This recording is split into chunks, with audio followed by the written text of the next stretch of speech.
Who knows what evil lurks in the hearts of men? The shadow knows.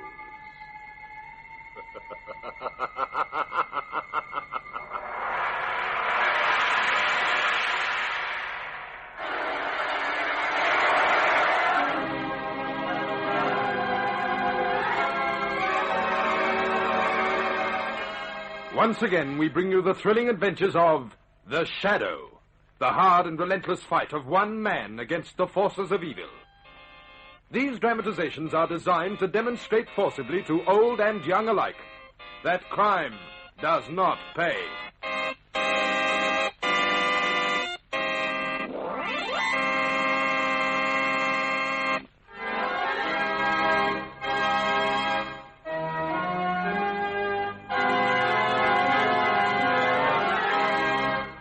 The Shadow, who aids the forces of law and order, is in reality Lamont Cranston, wealthy young man about town. While in the Orient, Cranston learnt a strange and mysterious secret: the hypnotic power to cloud men's minds so they cannot see him. Cranston's friend and companion, the lovely Margot Lane, is the only person who knows to whom the voice of the invisible Shadow belongs.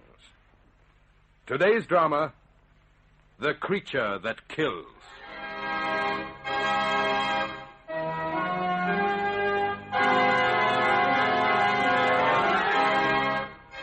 Our story opens in a small hut on the outskirts of a native village in Brazil. A large, distinguished gentleman, dressed in a linen suit and tropical helmet, is making his way laboriously up the path to the front porch of the hut. Hello in there. Pedro, it's Mr. Jessup. Ah, Mr. Jessup. Greeting, amigo. Come up on the porch out of the sun. Heat'll be the death of me. Oh, let me sit down for a minute. I'm exhausted.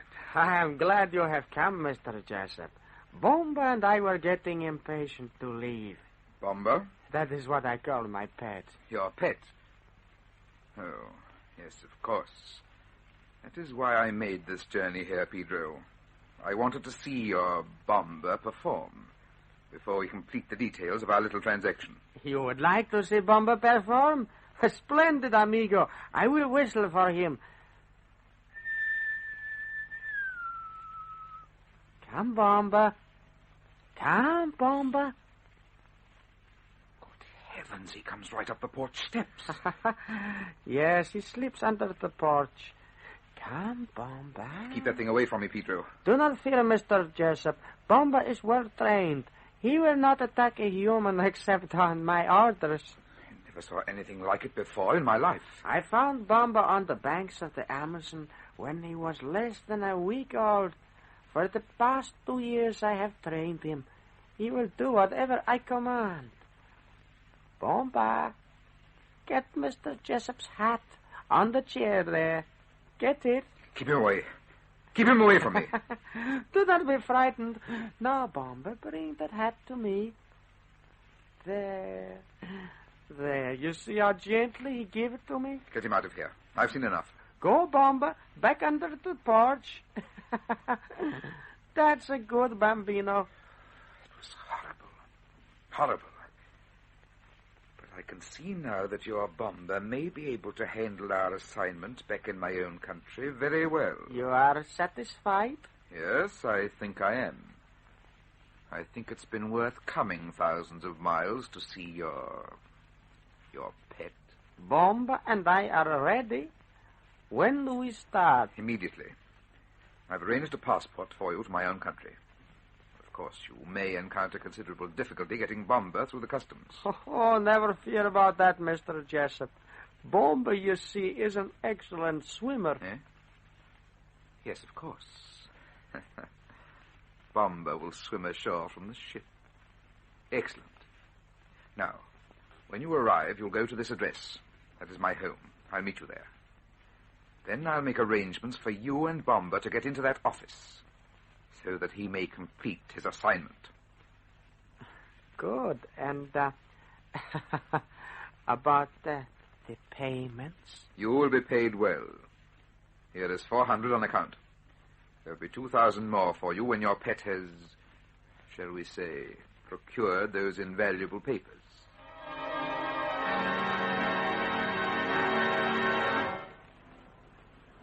All passengers with foreign passports, please line up at gangplank A on the afterdeck. Who's that? The chief bosun, mate. And don't flash that light in my eyes, will you? Sorry, I'm a customs officer. I'm not taking any risks of someone trying to sneak back aft here and slip over the side. Yeah. Suppose you get some slippery customers. Yeah, we certainly do. Why, the last time in port... Hold on a minute. What's the matter? I saw something move under that tarpaulin in the lifeboat. What? Let's have a look. Got my torch here. Lift up that tarpaulin. I've got it. Hey, you! What? Stay where you are, I'll shoot. Got away. Put your torch over the side, quickly. And this light won't reach the water through the fog. Ahoy, below! Man overboard! Stowaway! Man overboard! Stowaway! I can't understand it. I just lifted the tarpaulin and... What was it? Did you get a look at him? Yes, I did. And I'll never forget it. All I saw was the face, but I could swear it didn't have any chin or forehead.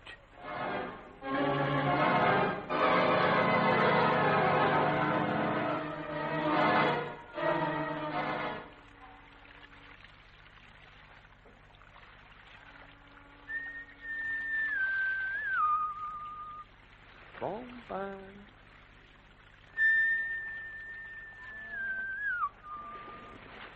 Over here, Bomba.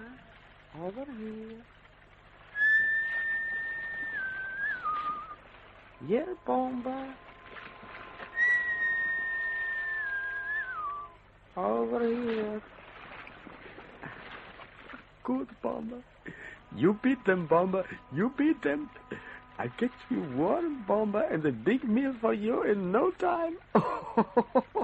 Oh, the customs officials, they didn't know my Bomba was such a good swimmer.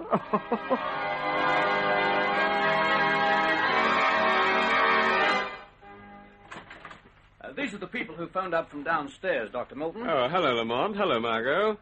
It's all right, Frank. They're both old friends. I see the famous Dr. Milton's still well guarded. Worse than ever, Lamont. Sit down, Margot. Thanks. We were passing by Mills and saw the light out here. I told Margot that this is one of the most secret and highly guarded rooms there was during the war. So this is where the famous Dr. Milton carried out his atomic experiments, Show me an atom, will you, Doctor? Margot expected you to have a live atom here in a cage or a test tube or something. Well, I'm afraid that's the impression most people have. Sorry, Margot, there's nothing here more romantic looking than, some notes on a few pads of paper, adding machine, and a dictaphone. Those notes on Dr. Milton's desk are part of the world's most closely guarded secret. One part of the atomic formula. His work pieced together with the work of scientists in other parts of the world made up the secret weapon that won the war. But what are you doing now, Doctor? Well, Margot, science and the world never stand still. We're still looking around for, slight improvements. That's the reason for the guards, huh? That's correct. Who do they think might try to get a peek at your notes now, Milton? Well, they're just playing safe, Lamont. It wouldn't be good for it to get into irresponsible hands. Well, I, for one, wouldn't want to break into this place. Those guards looked as if they meant business with their machine guns. What's outside the window? A nice 100-foot drop to the pavement. Come over to the window and look for yourself. I'm on the 5th floor of the Universal Scientific Trust building. The only way up or down is by the lift. The stairs are locked at all times, at the bottom and at the top. And the keys are kept by my guards. Who's on the floor above? Both the floor above and the floor below are kept vacant, and the windows cemented up. The authorities evidently aren't taking any chances. So my nearest neighbors are 2 floors up and 2 floors down, each a good, 30 feet away. Well, you must be very cozy up here, with no one to bother you. Except people like us. Oh, no, not at all, no. Come on, Margot. Let's see if Dr. Milton knows work. Yes, good night, Dr. Milton. Good night. Now, don't go dropping any of your atoms. Well, at least not until Lamont and I have had an hour's start. All right, Margot. Goodbye.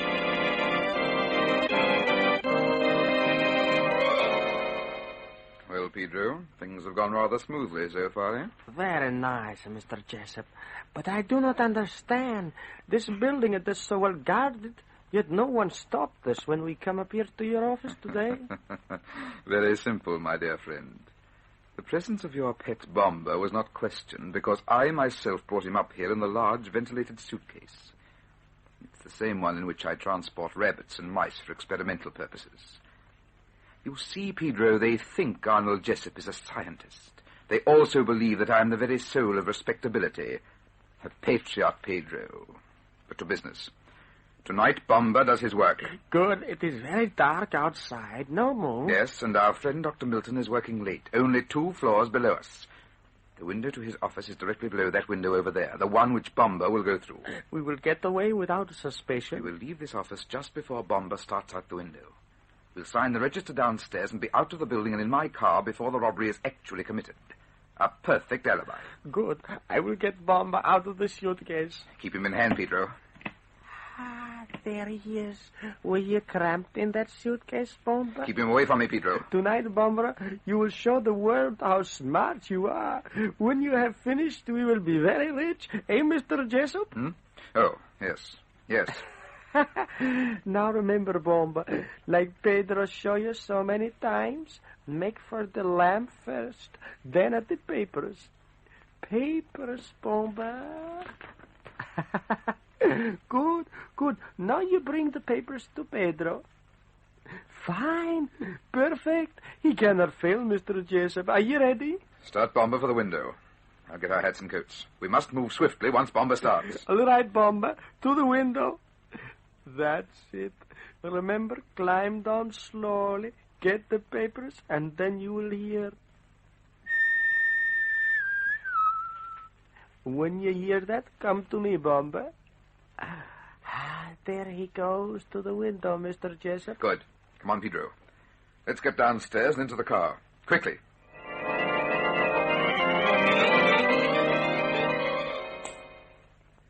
Check record 4,571. Right. Dr. E.V.S. Milton. Right. Starting record 4,572. Subject, continuation of formula for improved container, atomic research. Date... Who's that? Someone in this room. Is that you, Frank? What is it? Frank, come in here. There's someone in here. Frank, where are you? What's the matter, Doctor? Someone's in the room. Someone knocked the lamp over. Stay out there, Bob, and keep the door covered. Watch out, Frank. He's still in here. I heard a rustle opening the window. He can't get out, Doctor. You, whoever you are, surrender immediately. You'll never get out of here alive. Stand behind me, Doctor, in case I've got to shoot. Look, the windowsill. Ah, that got him. Or perhaps he jumped. I can't see anyone at the window now. Stand back, Doctor. I'll go over and have a look. This window was only open about a foot. How did anyone get in through a space like... Frank!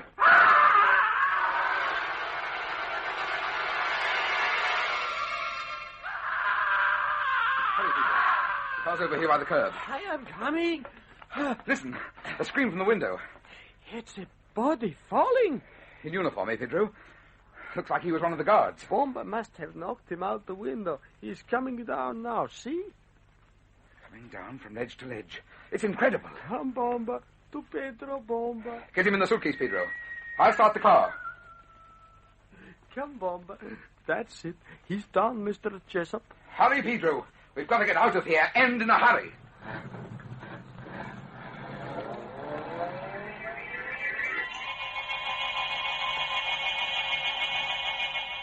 We'll return to the shadow in just a moment.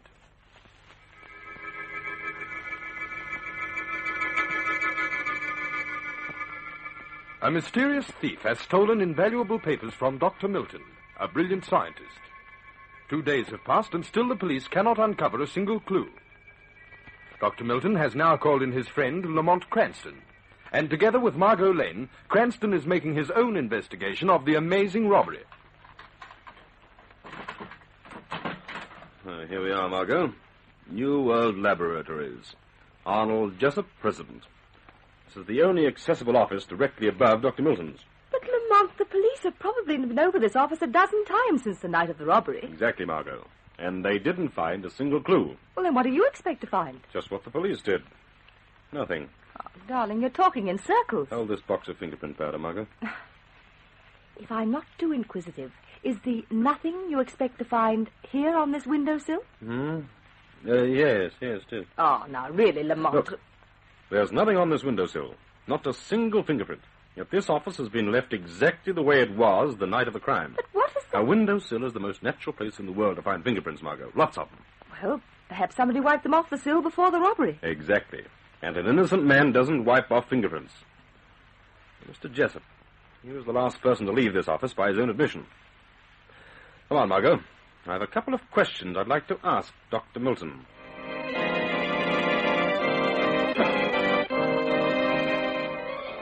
I'm afraid you're on the wrong track, Lamont. Mr. Jessup's a thoroughly respectable businessman. And didn't you know he was out of the building before my office was broken into? Yes, I know, Milt. But your assailant must have been lowered from someplace above. Nothing human could climb so far up the face of this building. Well, yes, but... Now, how far open was your window when you first noticed your intruder? I can't remember exactly. Not more than 10 or 12 inches, I imagine. I remember that Frank the guard had to open the window before he could look out. 10 or 12 inches. Do you have Mr. Jessup's home address, Milt? No, but you can get it in a minute from the office registry downstairs. But what do you want to see Mr. Jessup about, Lamont? Frankly, I think you're on the wrong track, Lamont. Jessup is a respected scientist. He's had this office for 2 years now. I know, Milt. But I'd like to talk to him just the same. If I don't find what I expect, we'll check over things with you later. If we do, I may be back with your mysterious thief. Tonight.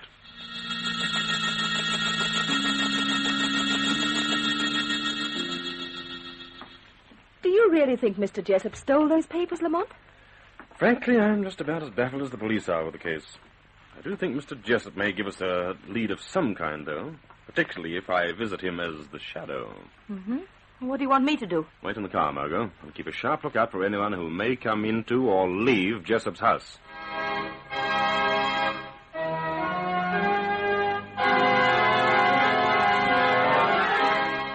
I told you never to come here to my home, Pedro. Never. I have been waiting in that hideout for 2 days. Now I want my money. You'll get your money when I'm ready to give it to you. I want it now. The work is over. Bomba and I did as we promised. Give me my money and let us go. Stupid fool. Don't you see that if you pass that much currency now, suspicion may rest on me if they check up on the origin of the money? I'll pay when it's safe to. Now get out. Get out and never come back here to my home again. Neither you nor Pedro are going anywhere, Arnold Jessup. Huh? What's that? A voice, but nobody's here. The Shadow is here.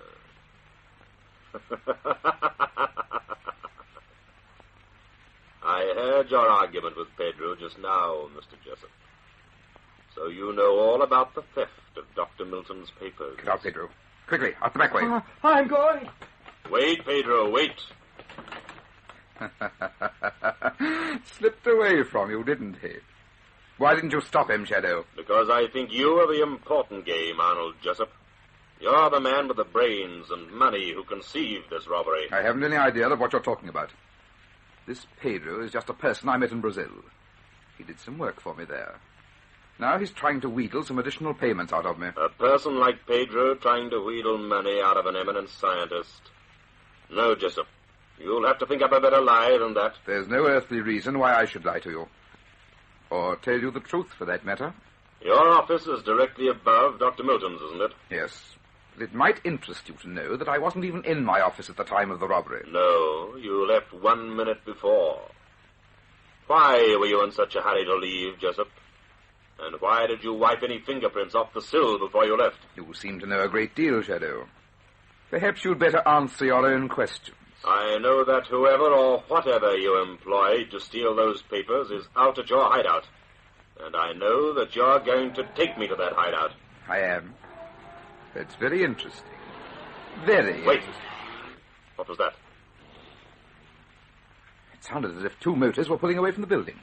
Why? Pedro. With Margot after him in my car. Now, Arnold Jessup, you are going to tell me the location of your hideout. Hideout? What hideout? Where is that hideout, Jessup? Do you mind if I sit down? Where has Pedro gone, Jessup? Where is that hideout? Cigarettes? The hideout, Jessup. Tell me where it is. Speak, Jessup. Speak. I told you, my dear man. I haven't the vaguest idea of what you're talking about.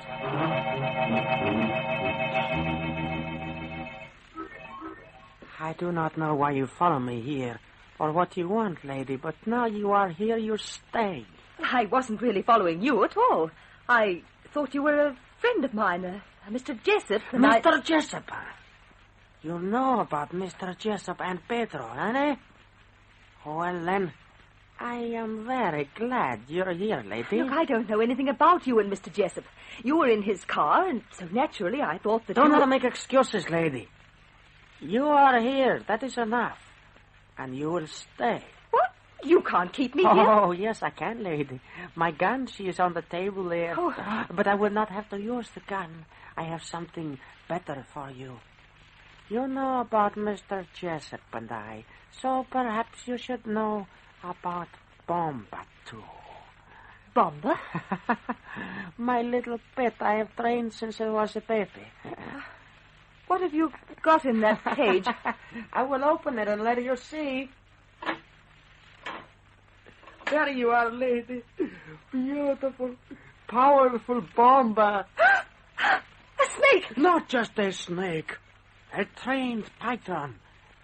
See how big and fine he is.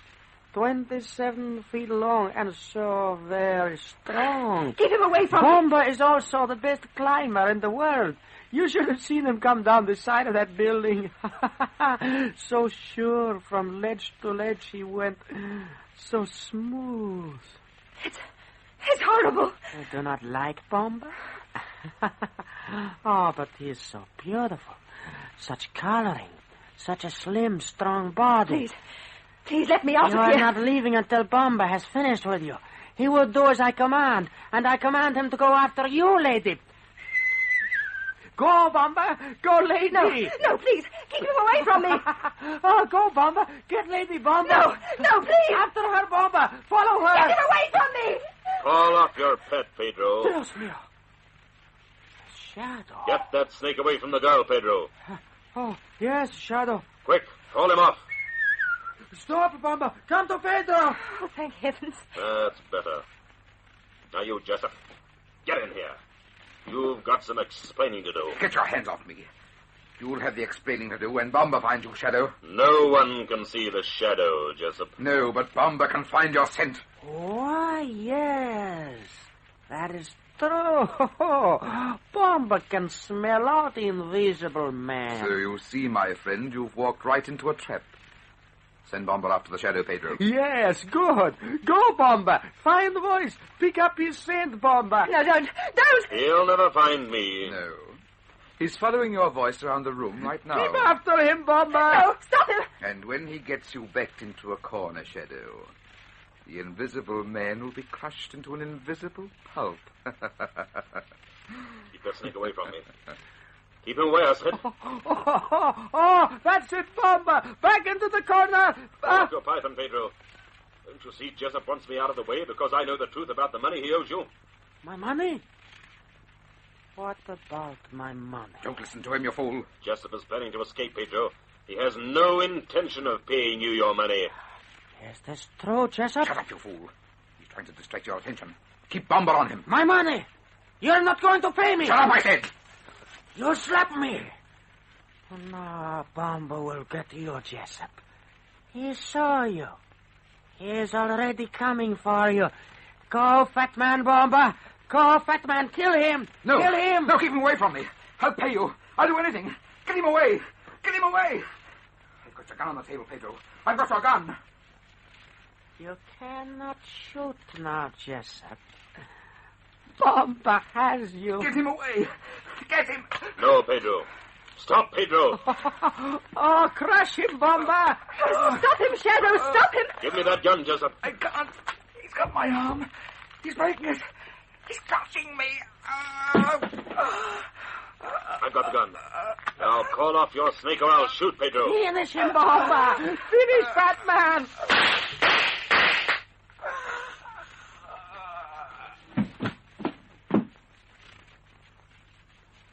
You kill my Bomber. Bomber dead. Yes, he's dead, Pedro. And I think Mr. Jessup is, too. Crushed to death by the very thing he thought would make him the most powerful man in the world.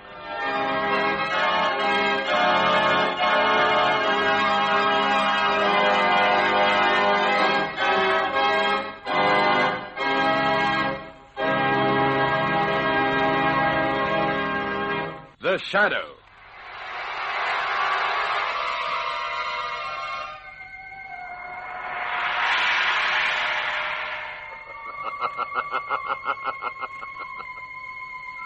As you sow evil, so shall you reap evil.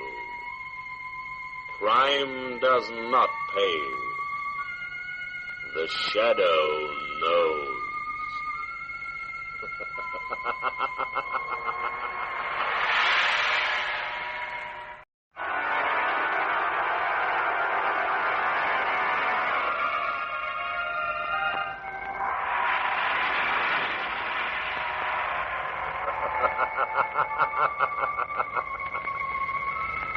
Who knows what evil lurks in the hearts of men? The Shadow knows.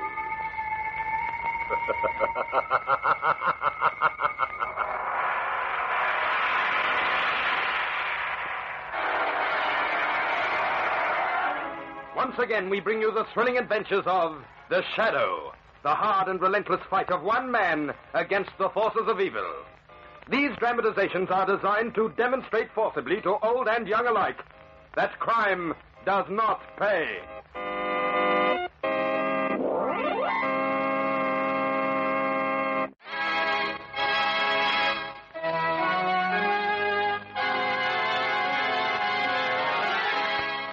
The Shadow, who aids the forces of law and order, is in reality Lamont Cranston, wealthy young man about town.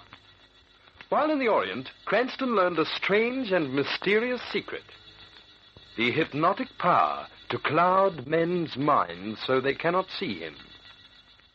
Cranston's friend and companion, the lovely Margot Lane, is the only person who knows to whom the voice of the invisible Shadow belongs. Today's drama, The Four Giants of Amsterdam.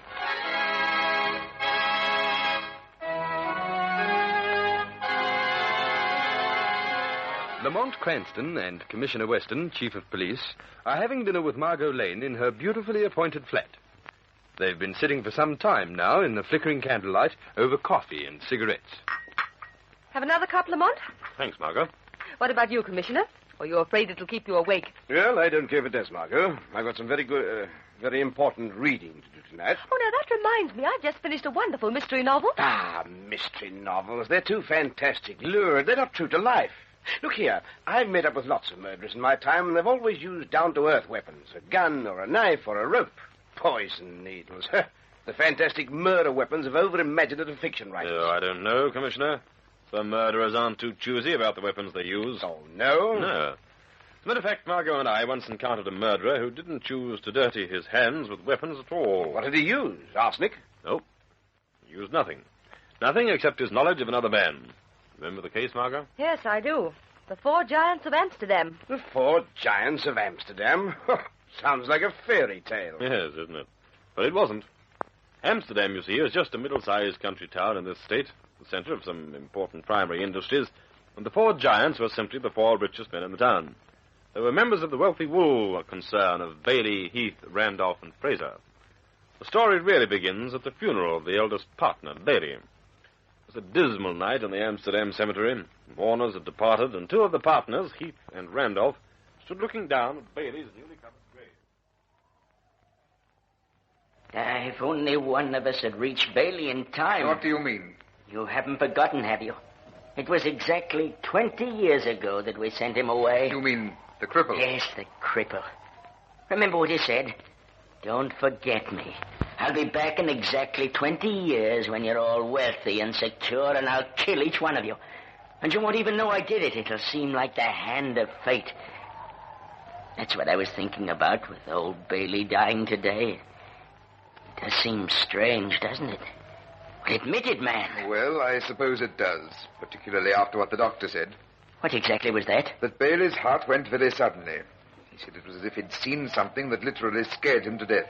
I hadn't heard that. Who was the doctor? Kirsten. You know him, Dr. Kirsten, the Belgian chap. Oh, come on, let's be getting along. Fraser's tired of waiting. We're coming, Fraser. Dr. Kirsten, eh? He's the specialist who got his office in our building, isn't he? That's right. All right, Fraser, we're coming. That doctor is the man I want to see, and I want to see him right away. All right, we'll drive right over to his house. Fraser, we hear you. Cut it out. I want to know exactly what he meant. I You want oughtn't to be blowing that horn in a place like this. You ought to have more respect. Oh, well, here we are anyway. What are you doing, Fraser? It's no use, Randolph. He can't answer What you. do you mean? Have a look. Fraser, what's the matter with you? Why don't you answer me? He can't answer you. He's dead. Oh, switch off that horn. Oh, let's get away from this place, Heath. I can't stand it any longer. We'll take the body down to the police station. It started. Just the way the cripple said it would. No, don't you see? His watch and wallet are gone. Somebody robbed him. He put up a fight and the man used a knife. It was just some thief, not the cripple. Just the way he said it'd be. I'll kill each one of you, and you won't even know I did it. It'll seem like the hand of fate. Stop talking that way. It's enough to drive you insane. Heath, you've got to... Listen. Just somebody whistling down the road. Do you know what it is that they're whistling? The fate theme from Carmen. It's the cripple's way of laughing at us. Like the hand of fate, he said. Oh, for heaven's sake, Heath. The cripple died 20 years ago. Remember they found his body washed ashore from that tramp steamer? All I know is that it's been 20 years to the day, and Bailey and Fraser are gone. 2 of the Giants of Amsterdam are dead. Next it'll be you. Take the car. All right, signal it. We'll need help here. Hey, stop! Stop!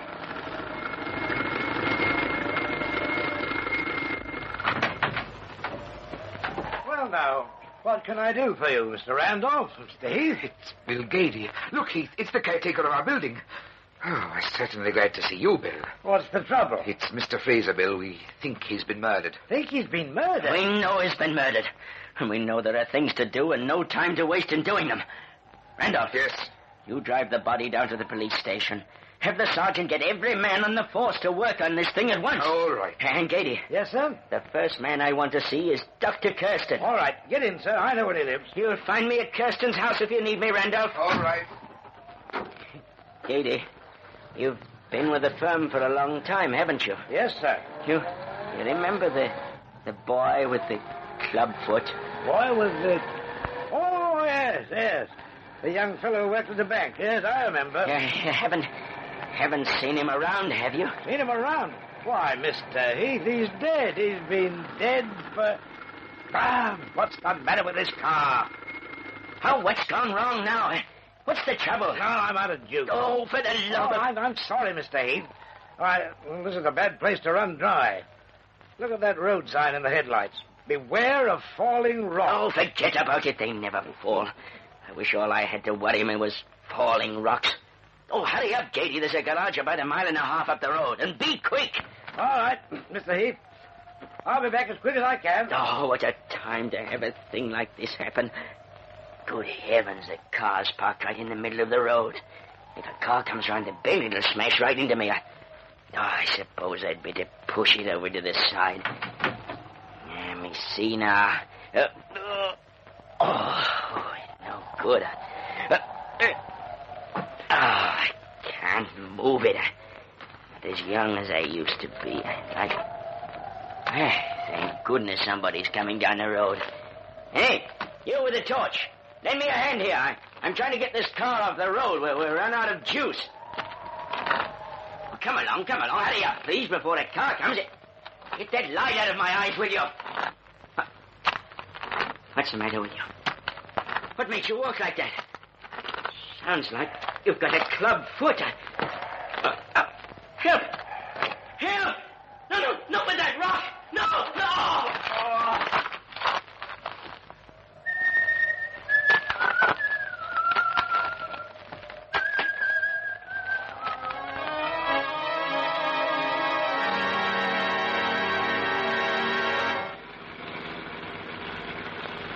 Asleep, Margot? No, I am not asleep. But I think we should have stopped at the last town. We've been driving all night. No, don't fret. We're coming to a town any minute now. Have a look at the road map, will you? See what it is. Let me see. Here it is.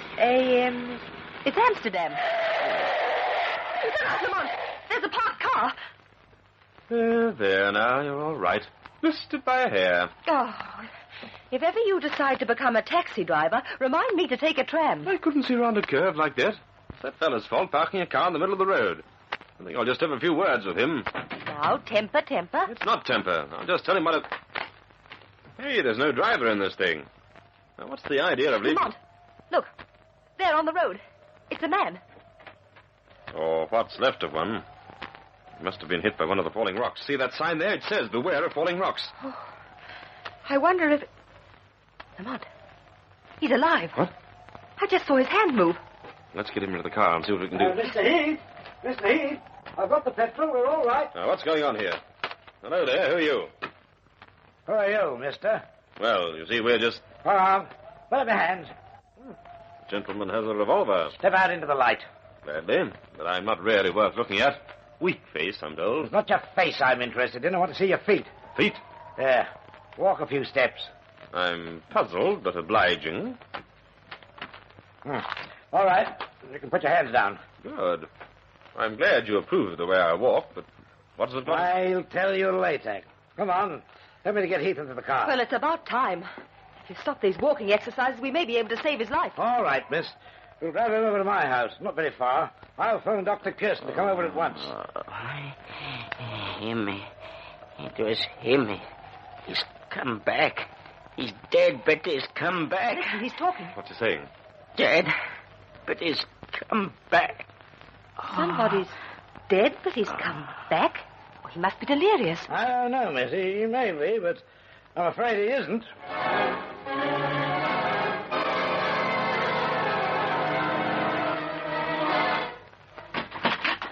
All right, now, lay him on the couch here. Careful. There we are. Now for the doctor. I think we'd better get some cold poultices for his head to stop the bleeding, or the doctor won't be much use. All right, miss. I'll get some ice water and towels. What can I do? Oh, you can go upstairs to the first room on your left and ask the exchange for Dr. Kirsten's home. And tell him to hurry. It's Mr. Heath. All right, you are. Back in a minute, Margot. First room to the left.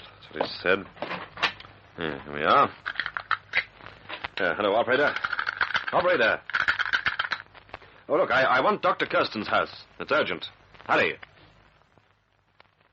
Hello, is this Dr. Kirsten? I'm calling from Mr. Gady.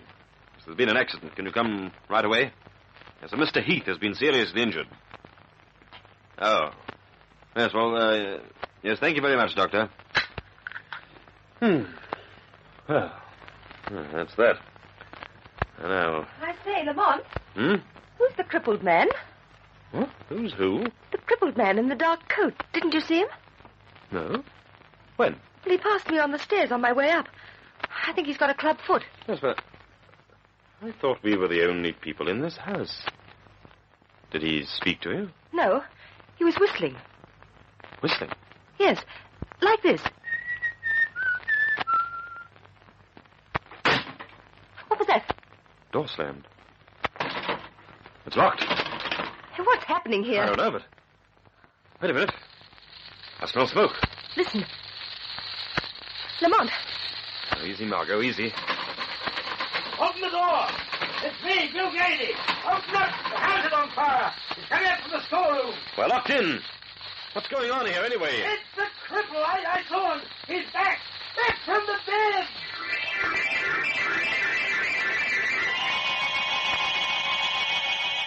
A tense moment for Lamont Cranston and Margot Lane. In a moment, we'll return to tonight's Shadow Story.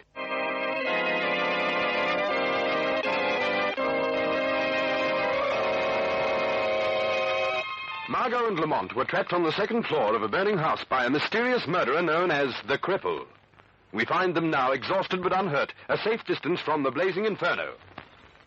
Lamont, what happened? I managed to get you out over the front porch roof, Margot. Afraid you fainted on the trip down. Oh, yes, I remember now. The house, the fire, the cripple. Lamont, are you all right? Never better. Gady and Mr. Heath? Not so good, I'm afraid. Gady went back down to the living room to save Heath. They haven't come out of the house, and the place is a furnace. Nothing alive gets standed for more than a few seconds. Oh, the poor... Lamont, your clothes are burnt. You've been in there. I thought I might be able to save them, but I had no chance in that inferno. Wonder who this is. What has happened here? I am Dr. Kirsten. You sent for me? Yes, I did, but I'm afraid there's not much use any longer. Mr. Heath and Mr. Gady are in what's left of that house. Heath and Gady? Well, we must save them. Just a moment, Doctor. It's no use. I've been in there. Poor Gady. Doctor. He was in to see me only yesterday for a complete overhaul. Well, such is life. A snap and it is gone. He was brave, all right. He was a good man. He'd fallen on hard times in the last few years. He was once a very successful man, and Heath has gone too. I'm afraid so. 3 of the 4 giants of Amsterdam are dead. The what? Oh, that is a name the citizens here gave to the firm of Bailey, Heath, Randolph, and Fraser. And 3 of them have met their death since this morning. I see. And one of them is still alive. Oh, yes. Mr. Randolph. He called me just before you did. He isn't feeling too well and wants me to come over. The events of the day have been too much for him. But they have also left him, the one giant of Amsterdam, undisputed and alone, and probably heir to the company's assets. Probably. Well, there is nothing to be done here. I'm on my way over to see Randolph now, if you'd care to come with me. No, thank you, Doctor. Very well. I hope I shall see you again. I say, Doctor, who is the boy with the club foot? Boy? With the club foot? I do not know, I am afraid. I've only been in this town a few years. I do not know everybody. I see. Thank you very much. Good night. Well, so very puzzling, is it, Lamont? Yes, Margot. But I realize one thing very clearly. What's that? It's time for Mr. Randolph, the last of the 4 giants of Amsterdam, to receive a visit from the Shadow.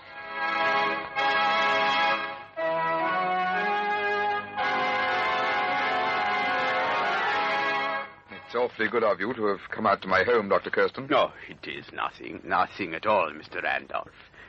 I am happy to say that I find little wrong with you except nerves.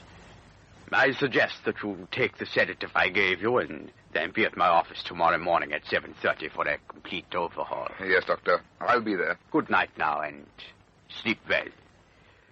We do not want to lose our last giant of Amsterdam. The last giant.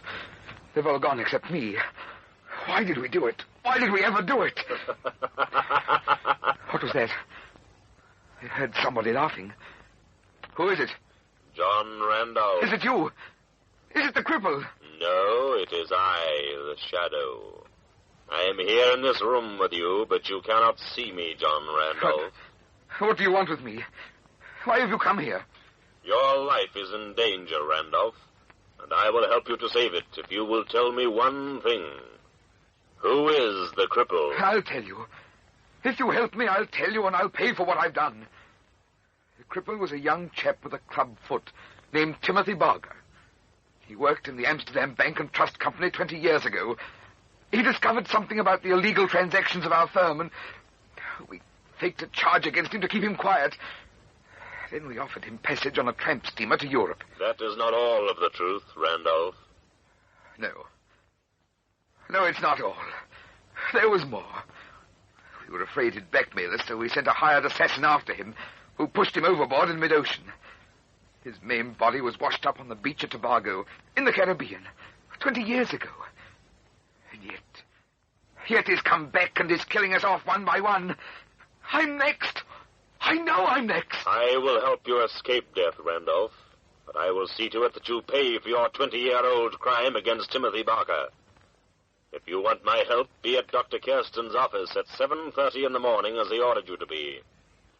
In the meantime, phone the police and tell them to smash in the door of the doctor's office at exactly 7:45. And now, remember the shadow is watching you, Randolph. The shadow knows.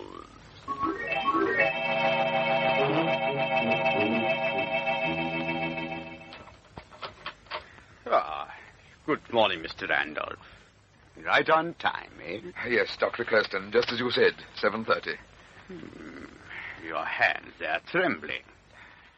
I think you had better lie here on the table. That's right. Now I will be with you in a moment. I don't want to be alone.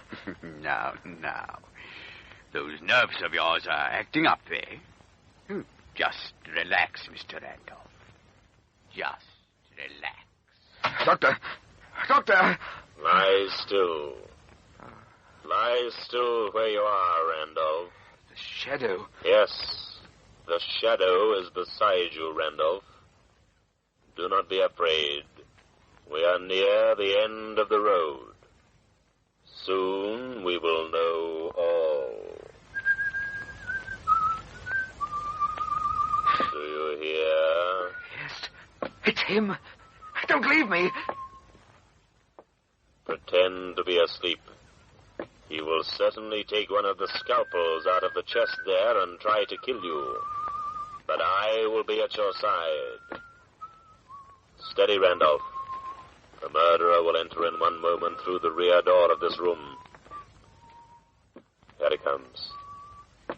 Steady now. Shadow! Stop him! He's got the scalpel! All right, Randolph. I've got him. Get off the table. Now you drop that knife. Drop it.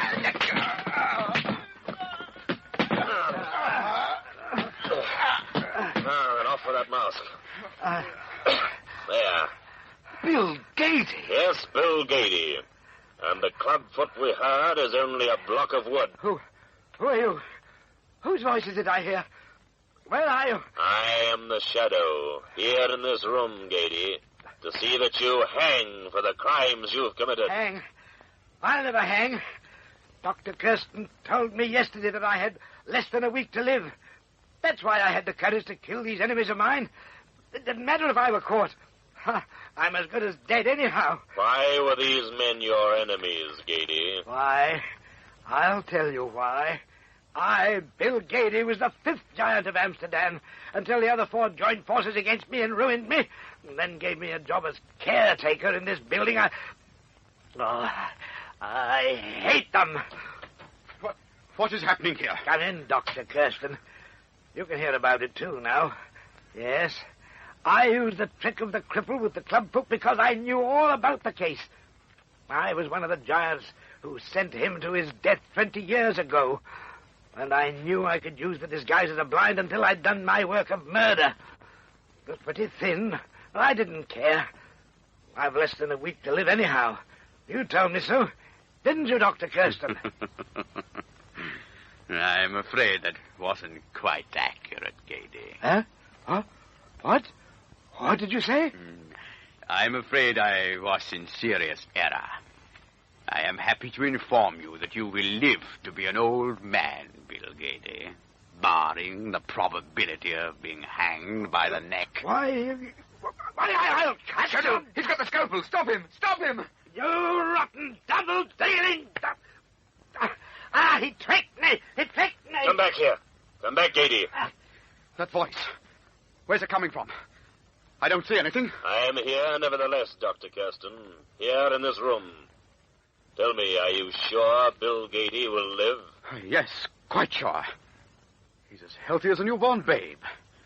Oh, yes, he'll live. He'll live to suffer it all. Your accent, Dr. Kirsten, what happened to it? You got excited, and now you're talking perfect English. Why, so he is. And that scalpel that Gady just plunged into your leg. He isn't even bleeding. He doesn't even know it's there. Knife? It's plunged into wood instead of flesh, isn't it, Kirsten? That's why you don't feel it.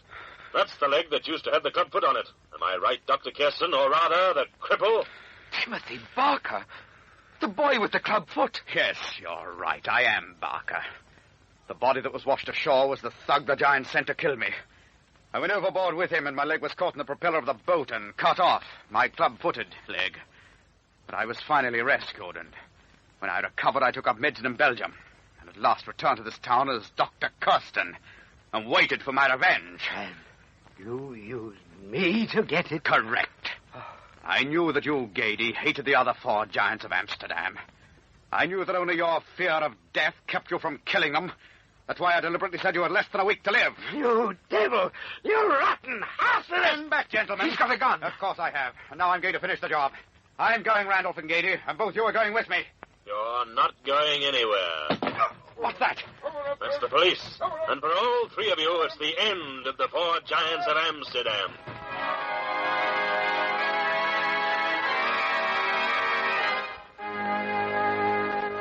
So you see, Commissioner, there was a murderer who used no weapons at all save his knowledge of another man. That's right, Lamont. So now, Commissioner, you see, mystery stories aren't so far-fetched after all. Well, I just don't care for them, that's all, Margot. When I read a book, it has to be something serious and something educational. Oh, now, that's all right, but you objected to mystery stories because, to use your own words, the murders are always committed with fantastic weapons. Yes, but that isn't all I don't like about them. There's always a couple of chapters where the boy is making love to the girl. And then there is always the comic relief at the beginning of the book about the maid and the butler. Now, Commissioner, how do you know so much about them if you don't read mystery books? Hmm? Oh, well, that is, I... Now, let's not press the point, Margot. If the Commissioner says he doesn't read lurid, fantastic mystery stories, he doesn't read them. Am I right, Commissioner?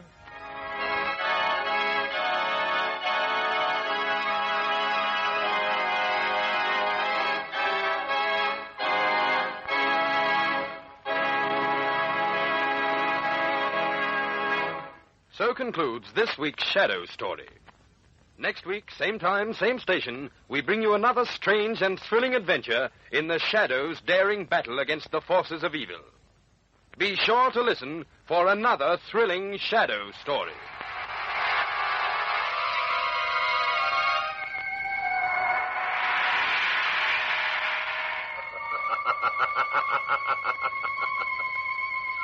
As you sow evil, so shall you reap evil. Crime does not pay. The shadow knows.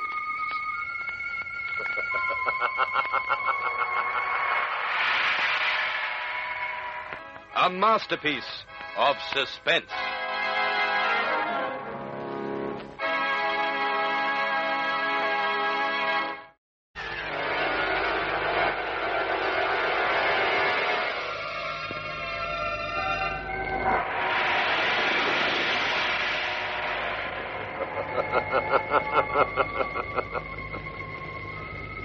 Who knows what evil lurks in the hearts of men? The shadow knows.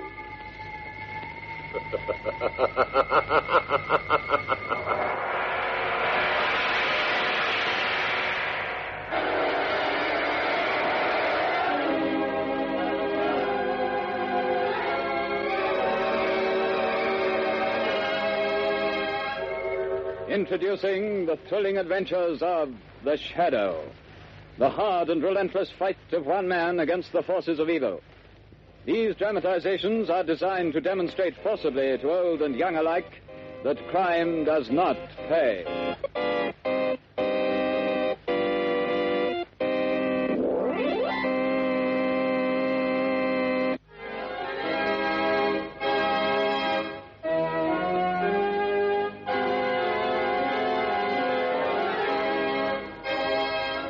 The Shadow, who aids the forces of law and order, is in reality Lamont Cranston, wealthy young man about town. Years ago, in the Orient, Cranston learnt a strange and mysterious secret, the hypnotic power to cloud men's minds so they cannot see him. Cranston's friend and companion, the lovely Margot Lane, is the only person who knows to whom the voice of the invisible Shadow belongs. Today, we present The Shadow in one of his most remarkable adventures, a murder mystery of science and crime, The Phantom Voice.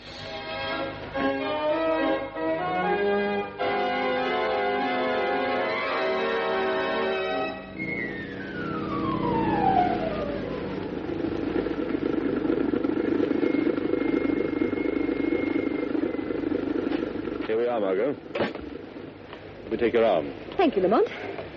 This way, Margot. Lamont Cranston, where on earth are you taking me? We're on our way to the Supreme Court, Margot. The Supreme Court? Oh, a murder trial. This isn't a murder trial. Unless I'm badly mistaken, we're going to witness an assassination. What? An assassination.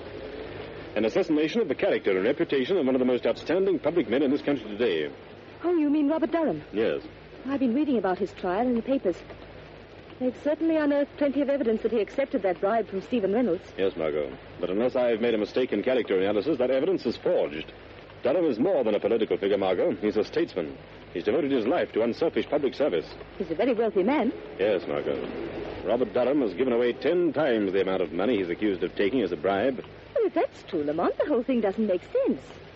Why should a man like that risk a 15-year prison term for taking a bribe he doesn't need? That's the point that worries me. Incidentally, didn't I see that the Crown prosecutor expects to spring a surprise bit of evidence today? Exactly, and that's why we're here. Come along, Margot. The court's already in session.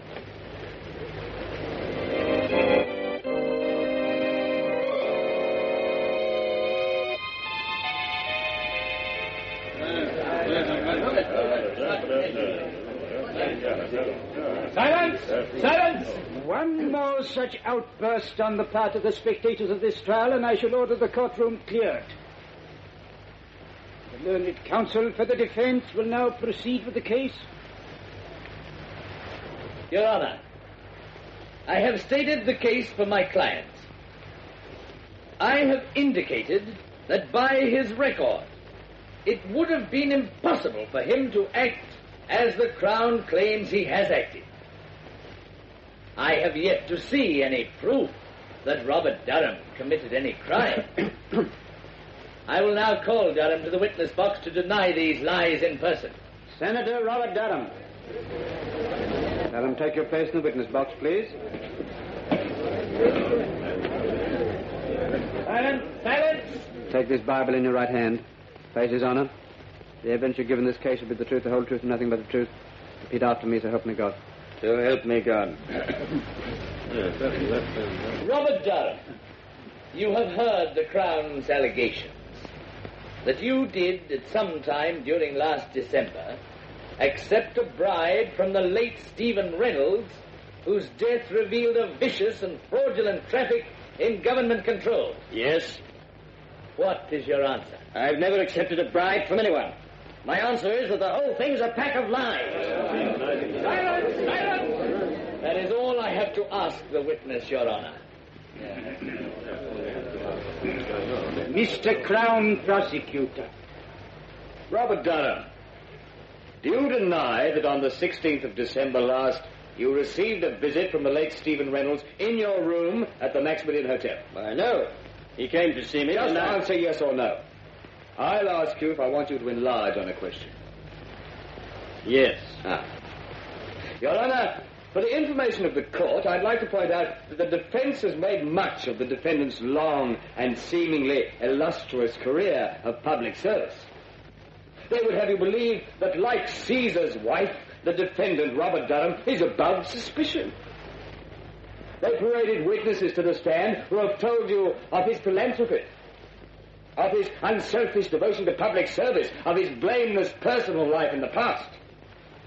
That we do not contest, refute, or deny. But unfortunately for Robert Durham, he is not being tried for his past. Your Honor, the Crown needs but one more piece of evidence to complete its case, and we have that evidence.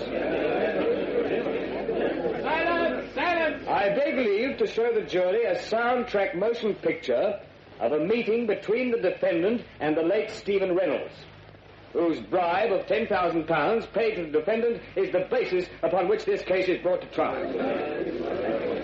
Silence! Silence! Has this motion picture direct bearing on this case, Mr. Crown Prosecutor? It has, Your Honor. Has the counsel for the defense any objection to the introduction of this type of evidence without due notice? My client has nothing whatsoever to fear from the introduction of any authentic motion picture record of any meeting with Stephen Reynolds and himself, even though the picture was made without his knowledge. Very well.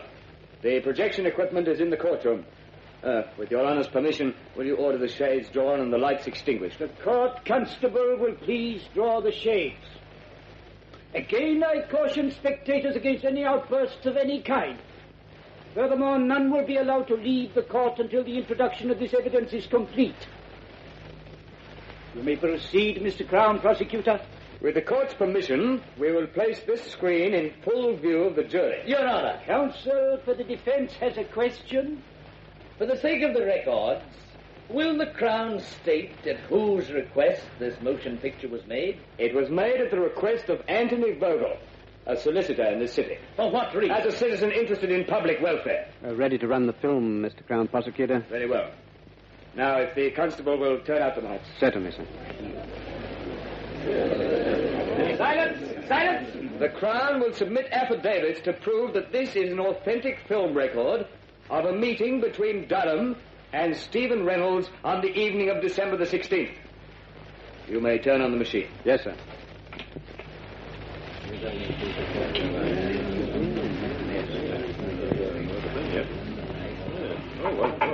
Yes, come in. Oh, hello, Reynolds. I've been expecting you. Now, look here, Durham. Why haven't I got the building contract for that new government housing project? The money's been appropriated. You said you'd use your influence to swing the deal after we fixed you up. Of course, Reynolds. I told you you'd get that contract for a consideration. But you can send me my gift of £20,000 for working it for you, so naturally... Oh, so that's it. You want to be paid off first, eh? Yes, and in cash. No checks. All right. You'll get your 20,000. Get me that contract. I'll be back in an hour with the money. Silence! Silence! That is the end of the film. It's a lie. A lie, I tell you. I never said that. Silence! Silence! Your Honor, I object. My client never had such a conversation with Stephen Reynolds. That picture is a fake. One moment. The court constable will please turn on the light. Your Honor, allow me to remind the counsel for the defense that pictures don't lie. Your Honor, we don't deny that the meeting between my client and Stephen Reynolds did take place in the manner shown in this film, but we deny that any such conversation took place. Have you any proof of that? There are only two people who could know what went on in that room. Robert Durham and Stephen Reynolds. Do you deny the voice was the voice of the defendant? My client admits that it sounds like his voice, but it cannot be, since he never asked nor received a bribe from the late Stephen Reynolds for any reason or purpose whatever. Your Honor, I ask a short adjournment of this trial in order that the defense may have an opportunity to study this film and soundtrack. I object. I do not see how the due process of law will be impaired by a 24-hour delay. Question dismissed. The court stands adjourned.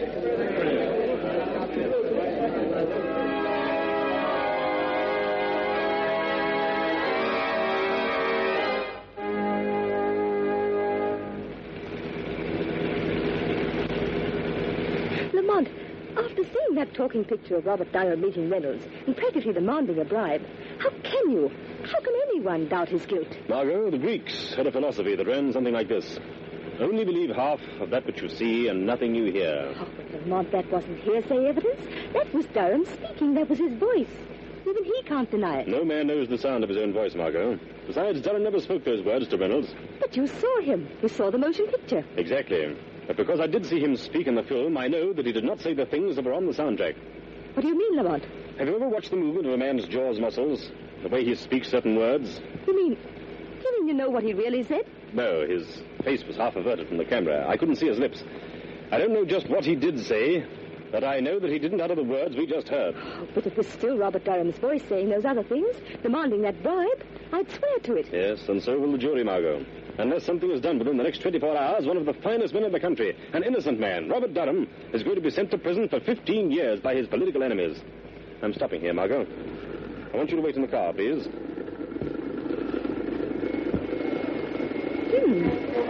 Constitution House? The lawyer's building. What on earth are you going to do here, Lamont? I'm going up to the 7th floor. The Shadow has an appointment with one of the most crooked lawyers in the city. Anthony Vogel, who was so interested in the public welfare that he went to the trouble of having a sound camera planted in Durham's hotel suite the night of December the 16th.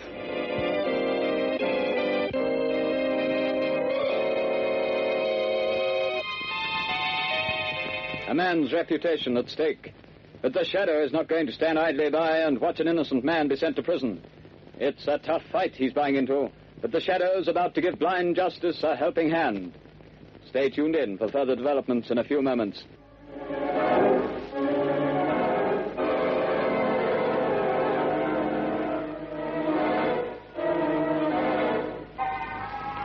Everything's checked, Mr. Vogel. You certainly put it over.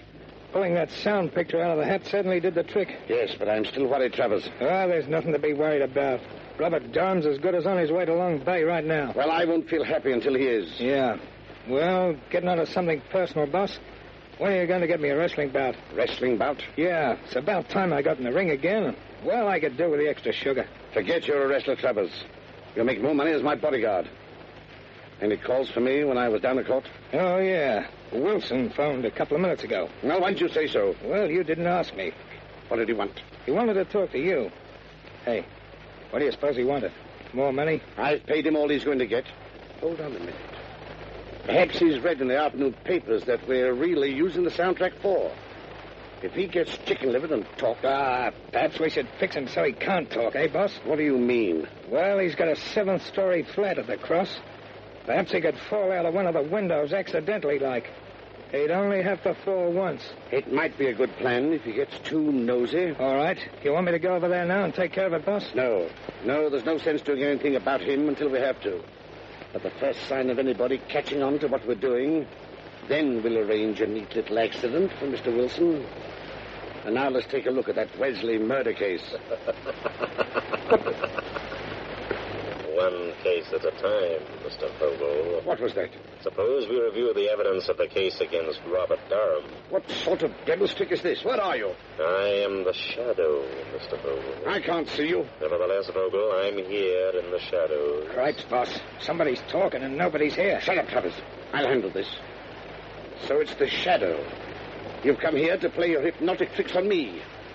What do you know about the Durham business? I know everything about it. I've been listening to your interesting conversation about this, Mr. Wilson. He seems to play an important part in your case against Durham. Look here, Shadow. I've heard a lot about you. I don't want to fight you. How much do you want to keep out of this? You want me to accept money? How much, Shadow? There isn't enough money in the world to hide what you're trying to do, Vogel. Who is this man Wilson? What part did he play in this scheme of yours? Oh, so you don't know. You're just trying to find out, are you, Shadow? Travers, lock the door. All right, boss. It's locked. Melodrama won't help you, Vogel. Cripes, boss, if I could only see this mug. Come on, Travers. You don't need to see him. What do you mean? Give me your hand. Well, all right, but it don't make much sense. You'll see. All right. Now stand up with me against this wall. Now stretch out your arms. Can you touch the side wall at that side? Yes, I can touch it. Good. I can touch it on my side. Now walk slowly to the other end of the room and don't let your fingers move from the wall. Oh, I catch on. Then the Shadow can't get past us. You're quick. Now walk forward slowly. Slow, you fool. All right. Well, I don't feel anything. We're almost to the end of the room, boss. Happy goes away. No, he couldn't get through the door. It's locked. The window's locked, too. Boss, I feel something. I got him, boss. I can't see him, but I've got him. I can't see him, but I've got him. I've got the shadow around the top. He's a man after all. Gee, he's strong. Kill him, Travers. Kill him. Perhaps he can. He's choking me. Give me a gun, boss. You don't need a gun. It'll make too much noise. He's weakening, boss. Kill him, Travers. Put that stranglehold of yours on him. If he doesn't let up, he will kill me. Yes, Shadow. This is where you die. Give him some more, Travers. I've got to hurry and take care of Wilson before he gets a chance to talk.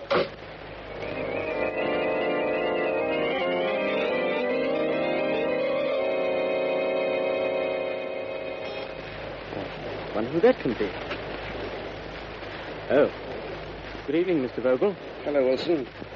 I heard you were trying to get hold of me earlier this evening. Yes, that's right. I want to talk to you. Won't you come in? Are you alone? Oh, yes. Good. Well, Mr. Vogel, when you asked me to do some work for you, I didn't ask to know what you were going to do with it. I needed that money. Got myself into debt. Needed it for my wife, Alice, and the kids. Very touching. You got paid, didn't you? Yes, I mean, well, all this stuff in the papers, Mr. Vogel, about... Frankly, I don't like it. Oh, you've been having a little attack of conscience, Wilson. Well, doing a job is one thing, but sending a man to prison on a false charge is something else. So I intended to tell you... Tell me what? Well, that I refuse to let it go any further. Oh, you refuse? Yes. After all, Mr. Vogel, if I told what I know about... Well, what are you going to do about it? Just this. Don't move, Wilson. But come down. Don't be a fool, Vogel. I'm not a fool, Wilson. Now turn your back to me.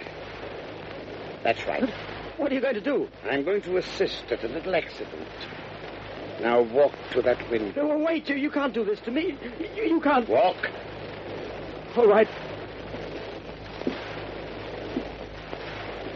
Now, open the window, Wilson. Climb up on the windowsill. Just a moment, Mr. Vogel. Shadow. I thought Travers took care of you. You thought Travers took care of me, did you, Vogel? Well, I admit he's a good wrestler. But there was one little hole, Vogel, I learnt in the Orient that he didn't know. He had me beaten for a moment. But that was my one chance to get you to lead me to Wilson. You mean you followed me here? Yes, I followed you here. It wasn't very difficult to get away from Mr. Travers. It seems I arrived just in time for my proof. In time? No. There's Shadow. There's your proof lying dead on the floor. You crazy fool, Vogel. You'll go to the gallows for this. I'm not as crazy as you think. Yes, I'm a fool. You're the fool. You're the fool for coming here. The police will find you locked in this room with Wilson's dead body. They'll find you. I'll see that they do. And here's the gun you killed him with. Why don't you try the window? It's only 7 stories to the ground. Shadow. Wilson, quick, tell me. I finished. Quick, give me the proof. The proof, Wilson. The proof that you framed Robert Durham. Robert Durham? Robert Durham. Come on, Wilson, come on. Tell me how you framed Robert Durham. Alice. My baby. Alice. Wilson. Come on. You all right? Unlock the door, Margot. The key's on the outside. Oh, Lamont. I heard the shots and I saw Vogel running out, so I couldn't wait. What's happened? If I hadn't been so stupid, waited too long. I wanted to find out their secret before I spoke. Now it's too late. Wilson is unconscious, I'm afraid. Dying. Vogel has outwitted me after all. Vogel. That's it. Vogel. Shot me in cold blood. He shot me. Wilson, listen to me. Listen to me and think. Tell me, how did you frame Robert Durham? Tell me that, Wilson. Tell me and I'll see that Vogel pays for doing this to you. Robert Durham. How I remember.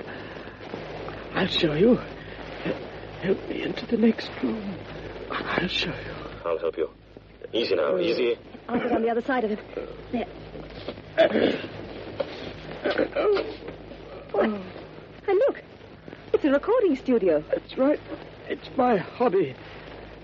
I'm an actor and impersonator. It's my profession. An impersonator? Yes. Help me to that chair by the turntable. I impersonate people. I've imitated Robert Durham's voice dozens of times. Hand me the microphone. Turn on the switch. There. I can't hold out much longer. Here's the microphone. Drop that needle on the wax record. And then the switch. This is Hugh Wilson speaking. I've just been shot by Anthony Vogel.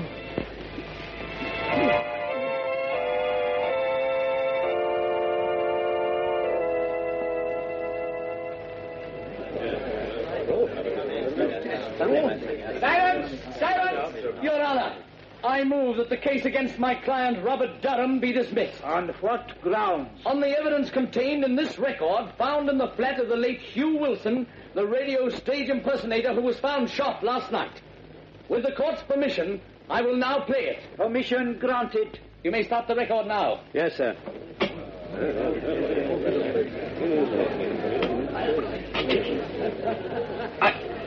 I've just been shot by Anthony Vogel. He hired me to impersonate the voice of Robert Durham. It's my voice on the soundtrack of the picture shown at Durham's trial. I'll show you how I did it. Listen. Of course, Reynolds. I told you you'd get the contract for a consideration. But you didn't send me my gift of £20,000 for working it for you. So, that naturally, that's how it was done. Yes, that's how I did it. Durham's innocent. He never uttered those words. I did it for him. Silence! Well, this is amazing. Incredible. Your Honor, there is one more voice on the record at the end. Listen. The voice you have heard is that of Hugh Wilson, murdered by Anthony Vogel, the man who sought to frame Robert Durham. But Vogel failed, just as in the end all crime must fail, and all criminals pay the penalty of death. Silence! Whose voice was that? That, Your Honor, is the voice of the man to whom Robert Durham owes his vindication. The voice of the Shadow.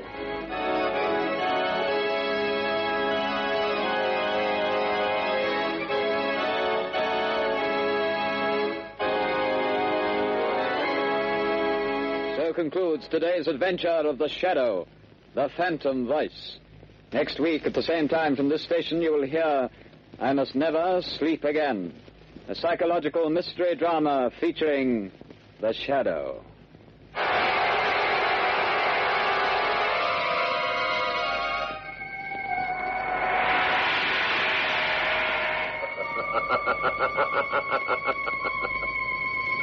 As you sow evil, so shall you reap evil. Crime does not pay. The Shadow knows.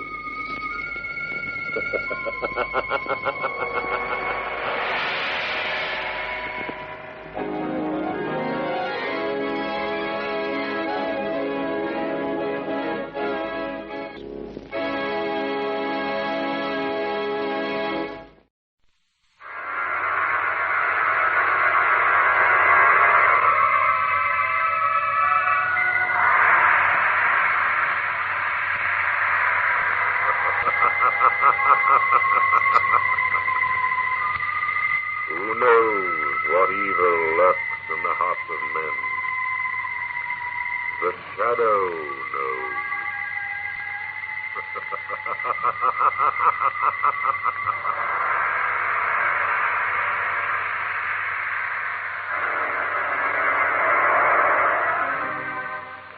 again, we bring you the thrilling adventures of The Shadow, the hard and relentless fight of one man against the forces of evil.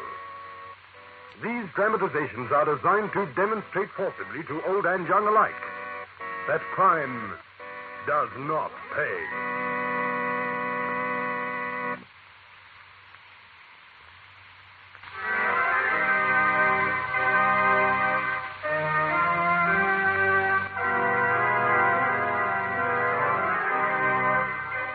The Shadow, who aids the forces of law and order, is in reality Lamont Cranston, wealthy young man of our town. Several years ago in the Orient, Cranston learnt a strange and mysterious secret.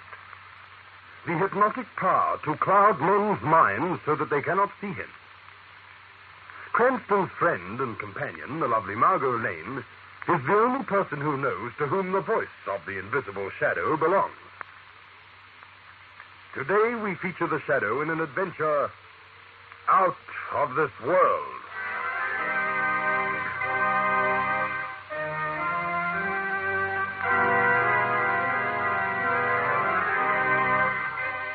Early morning. The scene, Lamont Cranston's flat. Oh, it's all right. I hear you. I'm coming.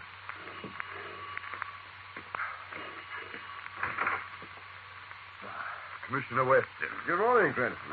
Come in. Thanks. What are you doing here this hour of the morning? I was investigating a case in this building. Just dropped in for some coffee. All right, come into the kitchen. Thanks, sir. What case, Commissioner? Well, it's a strange business, Cranston. There's been a wave of assassinations hit this city that's got me confused. I don't know where I stand. Assassination? I haven't heard about any murders lately. Well, we've been keeping them hushed up. We've found 5 men murdered in the last 2 weeks. Each murder looks exactly like suicide. Except for one thing. What? On the palm of each dead man, we found a curious mark. A circle with a small cross under it, in some kind of purple ink.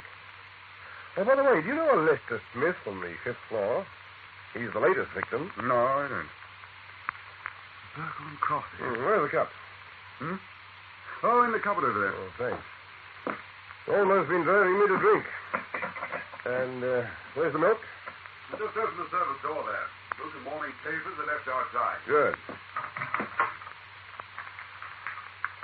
Hey, Cranston, what kind of paper do you subscribe to anyway? The Globe? Why? No, not the Globe, this other one. The one printed in purple ink on grey paper. I thought it was an advertising circular at first. Grey paper? Here, let me have a look at that. Yeah. It was lying underneath the Globe. I've never subscribed to anything like this, Commissioner. Well, I've never seen a paper like that before. Seems to recall the rune. Exactly. And do you notice the date on top of it? 33rd lustrum in the 9th sequence of the 6th epoch. What's that supposed to mean? I don't know. The turbitality enemy of Arch-Ascension Master, been known as Fraser Blackburn, was yesterday aided to new life. Is that English? The kind of English. The kind futuristic writers claim our descendants will speak in a few centuries. Well, if this isn't the weirdest thing I've ever come across... Just a moment, Commissioner. Huh? Oh, good morning, my dear Mr. Cranston. Oh, good morning. Apparently you know my name. Oh, yes, Mr. Cranston. I like to know my neighbors. My name is Bland. I am very much afraid you have my morning paper there, Mr. Cranston. Is this your paper? Look here, Mr. Bland, what's it all about? We're trying to make sense out of it. It's really quite a simple matter. I happen to belong to a lodge. This is our news bulletin. We write in such odd fashion merely to be different. Ah, okay. Hey, well, here's your paper, Mr. Bland, only I don't see how anybody can understand it. Oh, it makes a great deal of sense for those who know how to read. Good morning, gentlemen. Commissioner, did you happen to see inside his flat? No, I was concentrating on the paper. It was weird.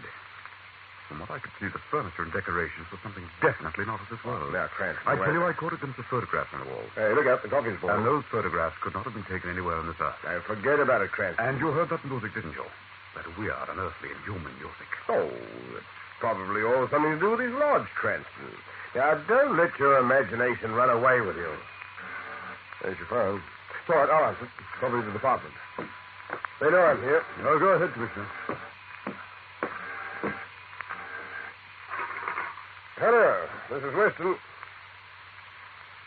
What? Not again. All right, I'll be right over there. You want to exercise your imagination on something real, Cranston? Well, get your clothes on and come with me. There's just been another of those assassinations.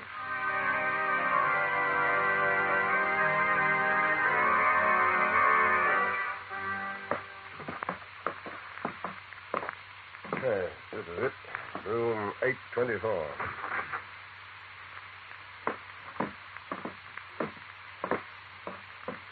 Good morning, Commissioner. Hello, Shaughnessy. Where's the body? Right here, sir. All right, let's have a look at it. Just like all the rest. Seems like a bona fide suicide, doesn't it? Yes, it certainly does, Commissioner. Pistol in the right hand, wound in the right temple. Powder burns and everything. Well, I'd believe it was suicide, O'Shaughnessy, if it wasn't for that mark on his palm. Here. You see, Cranston? Yes. A circle with a small red cross under it. Commissioner, I was thinking. Perhaps all those other men and Mr. Blackburn here belong to a suicide club or something. Wait a minute. What did you say his name was? Blackburn. Fraser Blackburn. Fraser Blackburn. What's wrong with you? Commissioner, don't you remember? In Bland's paper this morning? Oh, that mumbo-jumbo rag? Well, what about it? That item about Fraser Blackburn being aided to a new life. Oh, yes, I say that's right. This is something we've got to find out about, Commissioner. No, wait a minute, Cranston. Now, don't go off on a tangent. That item might have meant that Fraser Blackburn was promoted to a fancy wake in his lodge. Perhaps it could, but then again, perhaps it meant murder.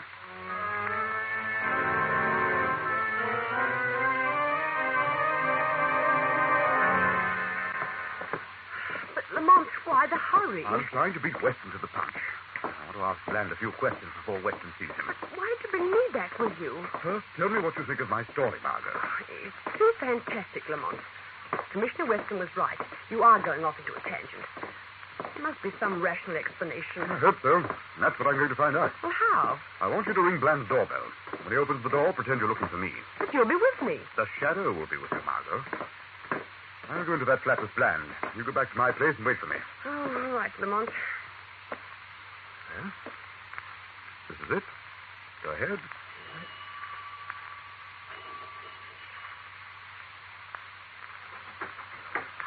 Yes. What is it, please? Oh, excuse me. Is Mr. Cranston here? I'm very sorry. You had the wrong place. Mr. Cranston lives next door. Oh, thank you. Not at all, my dear. Good morning. Very strange. I had not... Who's in here? Who laughed? It is the shadow, Bland. The shadow? Oh, yes, I've heard of you. They say no man can see you. Evidently, that is true. I've been expecting you. What are you doing at that instrument panel? You shall soon see, Shadow. We can discuss your visit while my machines operate. Operate? How? I must have data on you, my dear Shadow. I cannot permit your invisibility to handicap me. I must know with whom I am dealing. No man knows the shadow. But my machines will. And they will tell me. Listen. Position of subject north 2509. Biometric. Height of subject. Third group. Weight in second. Calibration. Anatomic analysis shows unilateral development to the right. Variation in bone and muscle in proportion of 1 to 1.003. Magnificent, eh? In another 2 minutes, we'll have you indexed, x-rayed, and photographed. Subject human. Temperature Fahrenheit 78.6. Exit the shadow.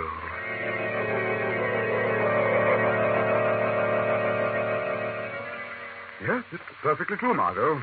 When Bland's machine started operation, the the shadow fled like a thief. But why, Lamont? Bland may have been bluffing or telling the truth. I don't know. But I can't risk the shadow's identity being known until I find out more about what we're fighting. Oh, Lamont, I just can't believe all the fantastic things you're implying about Bland. They just can't be. Perhaps, Margot, but then... Wait.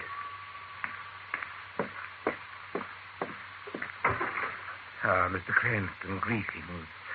May I enter, please? Yes, come in, Bland. We were just talking about you. How very odd. I was just talking about you, Mr. Cranston. I have very bad news for you and the young lady. Our chief is displeased with you. What do you mean? Our chief is quite angry. Jupiter, I have never heard him so angry. The young lady should never have brought the shadow into my house. What's that? We know you and the young lady, Miss Blaine, is it not? Are friends of the shadow. Analysis of our historical tabulators has shown you have invariably brought the shadow into cases in which you are involved. Go on. It was a serious mistake so far as we're concerned, Mr. Cranston. We don't like it. Who are you?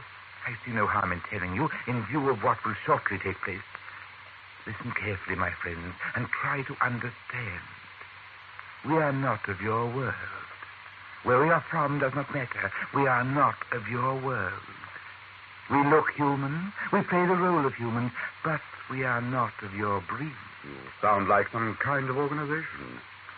How many are you? Perhaps 3 million to date. Yes, we are an organization. A secret one, you might say, but we have discovered the best way to keep a secret is not to have one. We come out into the open, my friends. We live with you and work with you. While you ignore us with frank, smug innocence, we, who appear to be your friends, your brothers, your fellow men, are preparing to take your world away from you. And those assassinations? You deduced that from our paper, eh? Most unfortunate that it fell into your hands. Unfortunate for you. Yes. As the years pass, too many humans like you begin to ask embarrassing questions. Some we put off with reasonable explanations. Others, like yourself, must be answered more strictly. Like Fraser Blackburn. And you're so sure of yourself that you're warning me. Merely so that you will accept your fate gracefully, my friends. So that you will not put us to the bother of pursuing you. You are surrounded by us. You do not know which of your friends, your enemies, your acquaintances, your neighbors may be one of us. The chief is displeased and instructs me to end your curiosity. That means, as sure as this earth of yours will be ours, you will be dead in 1 hour.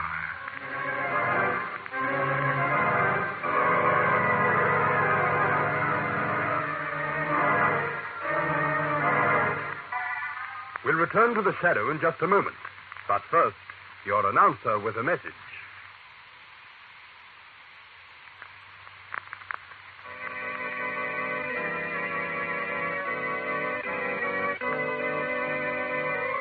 And now, back to the shadow.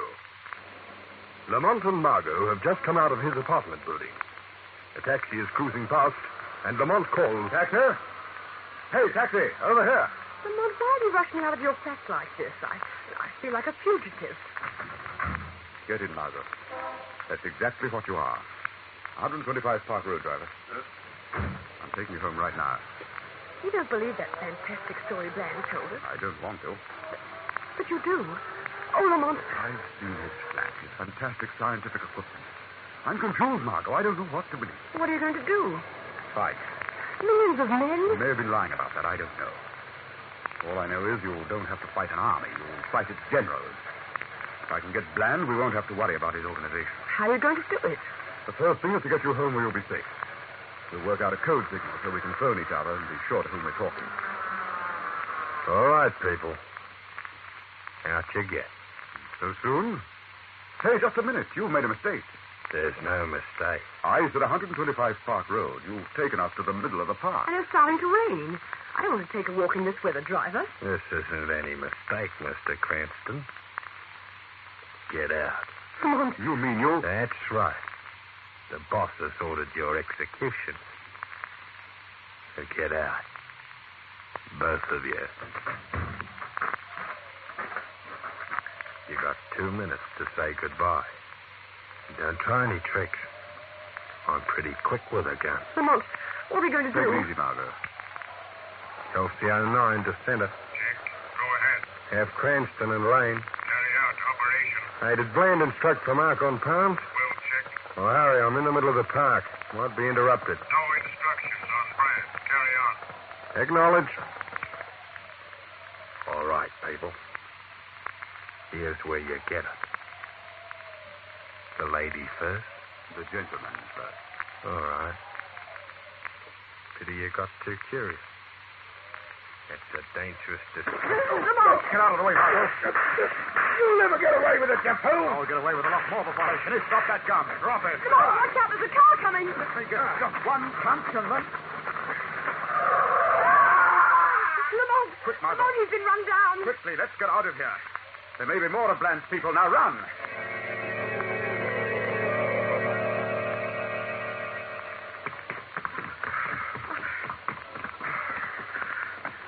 Here's police headquarters now. We'll be safe inside now, quickly.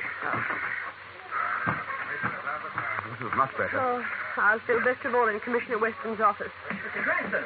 Hey, Mr. Cranston! Oh, Lamont. I'm Halliday of the Globe. Don't you live in the building where they found that assassination case this morning? Oh. Well, what about it? Oh, care to give us some information? Did you know the dead man? Ever visit him? Know anything about his family?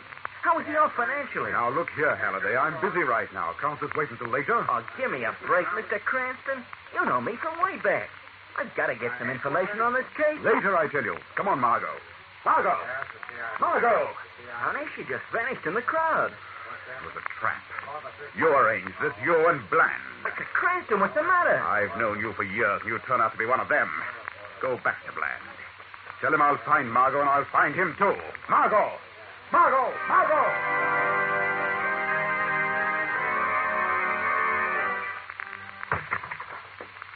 Hey, what in blazes do you... Oh, it's you, Cranston. Has Margot been in here? Miss Lane? No. What's up, Cranston? Bland's got hold of her. Bland? You mean that hocus-pocus character? He's something a lot worse than that.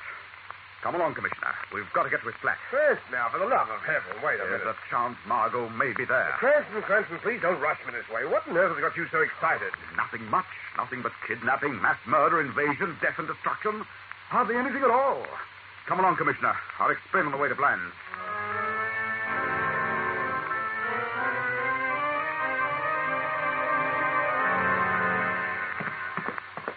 Cranston, this is simply fantastic. Am I supposed to believe your story? Why not? No one really knows what goes on in the world around them. They think they do. They make assumptions. Just because a house looks like a house, they believe ordinary people live in it. But how do they know for sure?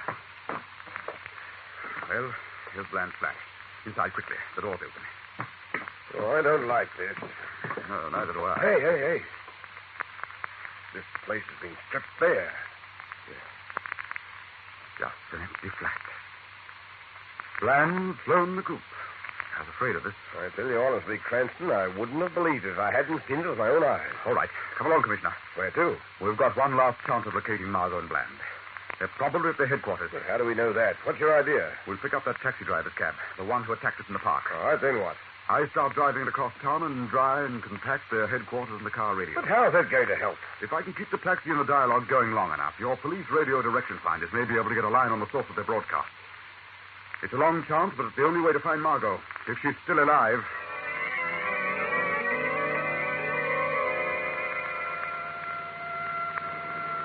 All right, Cranston, I've got you a police escort. I'm going to let this cab fly out, rain and all. Direction finders ready? Yep. Go ahead with the radio. Pray for me. I'm too busy worrying about my own skin. These streets are like glass. LCO9 reporting. Continue. Reporting on death of Cranston and Lane. Report 1 hour late. Explanation. Cranston put up a fight. Continue. I got them both. 1 moment. Calcio 9 reported killed in car accident 1 hour ago. Explanation. That's impossible. Margot Lane reported brought to headquarters half an hour ago. Explanation. I tell you, you've made some... Mr. Cranston, but not quite clear enough.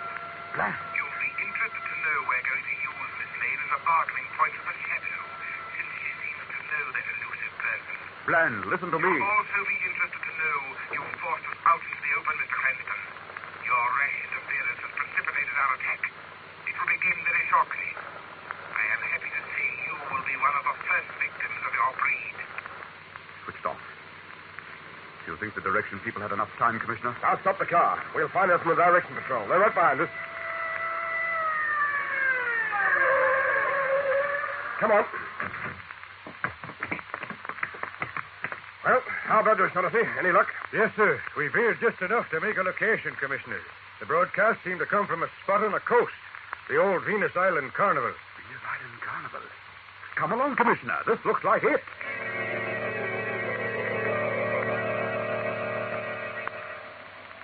Cranston!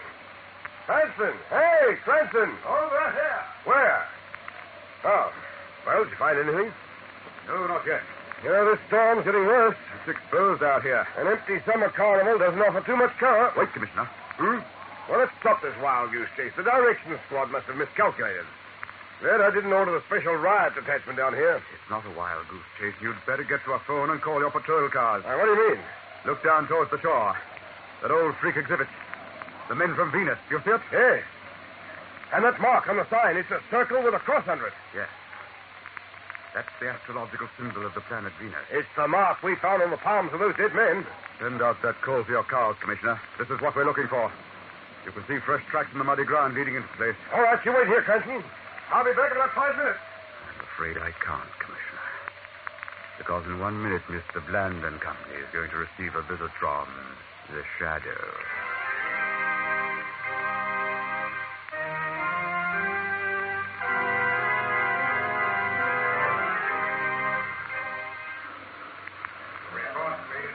Yes, Miss Lane. That room is our headquarters. The nerve center of our organization. This room we're in now is our brain. Please, Mr. Bland. Oh, it will interest you, I'm sure. Over here are our files, the records of our members, their names, addresses, and achievements. And those switchboards? They are our communication trunks. All over your world, our members are calling in, reporting, receiving new orders, instructions. Second by second, our work goes on in its minute detail, and second by second, the end of your world draws closer, closer, closer. I don't believe it. I won't. That does not matter. It is a fact. It will be. I don't believe you say what you are. From another world, you're silent criminals masquerading as aliens. And what if we are, Miss Lane? What is the difference? You will lose your Earth, and we shall gain it. Who's that? We've met before, Bland. A shadow? Yes, my friend. It is the Shadow, laughing at you. Laughing at the insane grandeur of your plans that will come to nothing. A shadow in here? Impossible. The Shadow is here, Bland. There is no secret that can be kept safe from the Shadow. No, this is impossible. Deep underground in this hideaway, under tons of sand with the naked sea pounding against the walls of your cabin, you've hoped to bury your secret trade of murder. But the Shadow has ferreted you out, Bland. The Shadow, no. It won't help you. It won't help your breed. You're trapped, Bland. Listen. Faintly you can hear the scream of police sirens surrounding the entrance to this place. In minutes they will descend to wring you out like a sponge, every secret, every name, every plan. The police? No! Don't move, Bland. I have moved as far as I need. You see this switch, Shadow?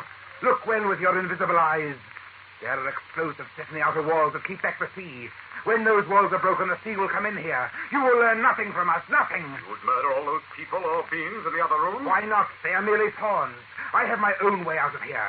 And once I am out, I can build another organization. Get away from that switchboard. Too late. I have thrown the switch. Listen. There go the charges in the outer walls. The sea will be in here soon. Oh. Quick, Margot. Out. Take my hand. Yes. Run, Margot, run! You have won for the moment, Shadow. But it is only a delay. We will be back.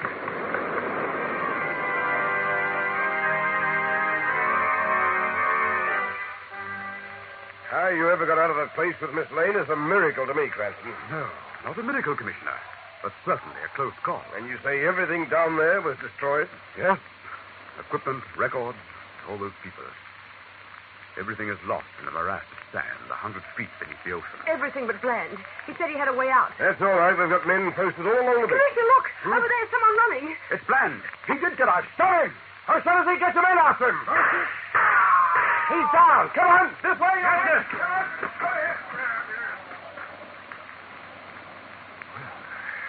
That's the end of Bland. No matter what he was, he died like a man. But Lamont, which was he? A man or what he claimed? Margot, I really don't know. We have no way of disproving anything he said. But if he was telling the truth, there are many more like him still on Earth. It doesn't matter. Without leadership, they'll collapse. Just a little vigilance will be enough to keep them in check. But we've got to be vigilant. We've got to walk with care, act with caution. Death may lurk just around the corner for us, and we'll never know.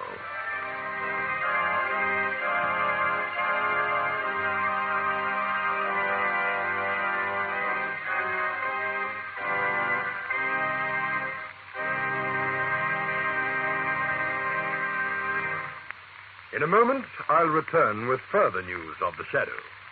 But first, your announcer.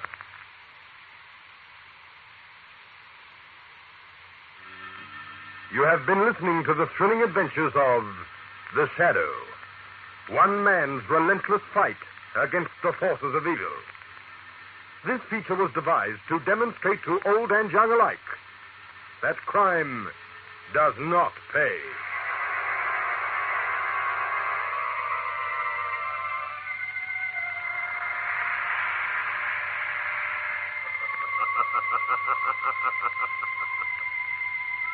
As you sow evil, so shall you reap evil.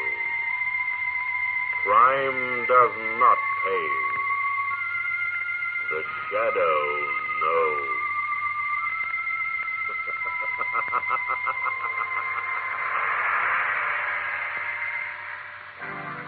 The Shadow was produced by Red Johnston of Grace Gibson Radio Productions, a masterpiece of suspense.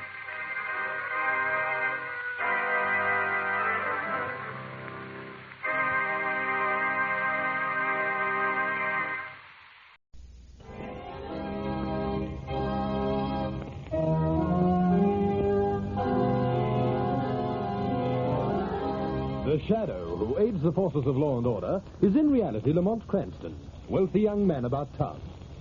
Years ago in the Orient, Cranston learnt a strange and mysterious secret. The hypnotic power to cloud men's minds so they cannot see him. Cranston's friend and companion, the lovely Margot Lane, is the only person who knows to whom the voice of the invisible Shadow belongs. Today's drama, The Case of the Burning Skull.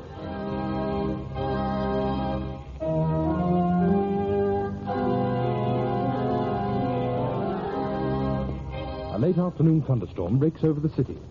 As the streets empty and everyone runs for cover, two men collide as they dash into the shelter of a small doorway. Oh, sorry. Oh, that's all right. Cranston. Lamont Cranston. Hi, it's Steve Grant. Hello, Steve. Oh, if this isn't the strangest coincidence. Haven't seen you for ages, Steve. How's our promising young chemist? Listen, Lamont. The last I heard, you had a great job with the Guild Chemists Alliance. Still with them? Yes. Lamont. Married? Yes. Lamont, listen to me. You won't believe it, but I was on my way over to see you. I'm in trouble. Oh, what's the matter, Steve? I'm going to die. Oh, well, we all are, sooner or later. But we don't all get special announcements. You did? Yes. When? How? It was last night. I haven't been sleeping well lately, been nervous and high-strung. Been working pretty hard on a new thorium extract. Yes? But about 2 o'clock this morning, I got up for a drink of water. I went into the bathroom, turned on the tap, and then... Go on. I saw a burning skull staring at me. You what? I hadn't bothered putting on the lights. In the darkness, I saw a hideous burning skull grinning at me, pale and flickering, burning a dull green in the blackness. Yes? It was a terrible shock. I suppose I must have fainted. When I recovered, it was gone. But I knew it was a warning. Now, look here, Steve. You should realize that the obvious fact of the matter is that you're tired, overworked, possibly headed for a nervous breakdown. It was a presentiment, Lamont, a warning. It was an hallucination. Now, you pay attention to your Uncle Lamont. You want my advice? Oh, yes.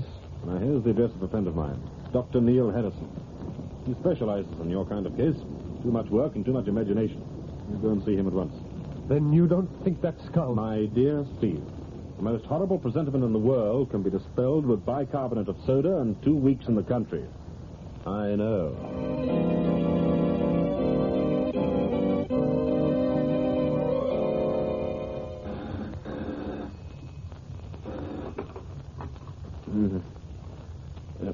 Hello? Is that Mr. Cranston? Yes. This is Helen Grant, Steve's wife. Oh, yes, Mrs. Grant. Mr. Cranston, can you come over to our house right away? Come over? What time is it, Mrs. Grant? It's 5 o'clock, almost dawn. I know this is an unusual request, Mr. Cranston, but... Anything wrong? Yes. With Steve? Yes. What's happened? He's been kidnapped. What? Please come over right away, Mr. Cranston. I can't explain on the telephone. I can't even understand half of what's happened myself. Please come as quickly as you can. I'm desperate.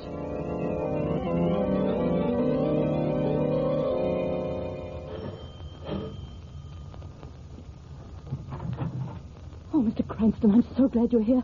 I've been half out of my mind with worry. Now, Mrs. Grant. Suppose I come in and you tell me all about it. Yes. Yes, you come in. Please sit down, Mr. Cranston. Thank you. Now, Mrs. Grant, from the beginning. Well, it was about midnight. I'd gone to bed and had been asleep a few hours. Suddenly, I awoke. I'd heard a sound, an awful sound. What was it? It was a kind of sobbing. Seemed to come from Steve's bedroom across the hall. What did you do? I got up and went to the door of my room. I opened it. It was dark in the house. In the blackness, I saw... What? A burning skull. You're sure of that? Yes, it was just a little distance away. It was coming out of Steve's room, floating in the air, burned with a green, flickering flame. Oh, it was ghastly. What did you do? I screamed, and I fainted. When I came to, it was gone. I rushed into Steve's room to tell him. Steve was gone, too. I see. All his clothes were still in his room, everything. He hadn't packed and left. It's obvious he was taken away. Taken by that horrible skull. We're going to find Steve, Mrs. Grant. You know, I believe in the existence of murder, burglary, kidnapping, crime, clever criminals. I believe in almost anything.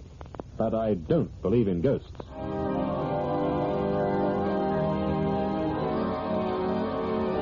Well, this is a lovely crime to serve me early in the morning, Cranston. What in the blazes do you do? Do you sit up all night working out crazy cases to worry me with? I haven't enough imagination to invent anything like this, Commissioner. Yeah, well, what about you, Miss Lane? Do you believe in this ghost story? I don't know yet. I want to hear the rest of the story. That's all there is to it.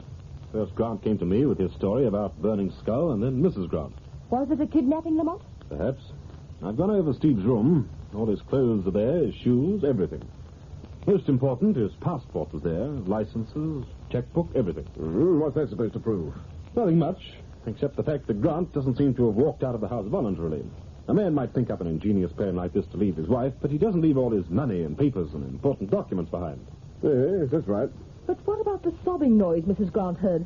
And I couldn't find anything to account for that. So it all boils down to this. A chap disappears. He and his wife tell a crazy yarn about burning skulls, and we're supposed to believe the said skull kidnapped the man. That explanation will do until a better one comes along. Have you a better one, Commissioner? Certainly, I've got a better one. The obvious one. Grant and his wife thought up the scheme between them to defraud the insurance company. He isn't insured. Well, he's trying to get publicity for some crazy invention he's made. He was a research chemist working for the Guild Chemist Alliance. He made no invention, and if he did, it would belong to the Guild Company and not to him. Well, then I don't know. It's beyond me, Cranston. But I'll tell you one thing. I don't believe you or Grant or his wife. I don't believe that Grant saw anything, either of them. And if they did, it wasn't a burning skull. You can think that over for a while. Hello, Weston speaking. Yes? What? What was that? Well, all right. I'm coming right over. What is it, Commissioner? You look startled, to say the least. That phone call has just dropped a bomb into my lap, Miss Lane. And now let's have the explosion. Adam Edwards, the broker, has just reported a burglary in his home. $15,000 in cash was stolen. What, Commissioner, a robbery of that size is no explosion. No? Well, perhaps you'll sing a different song when you know the money was stolen by a burning skull. Suppose you tell us your story, Mr. Edwards. Well, it's quite simple and quite frightening. I was awakened this morning about 3 o'clock by the sound of somebody moving about in my study. Yes? It's a well-known fact that I keep large sums in cash in the house. I assumed that some ill-advised burglar was trying to relieve me of my money. Why ill-advised? I'm a crack shot, Mr. Cranston, and have a license to keep a revolver in the house.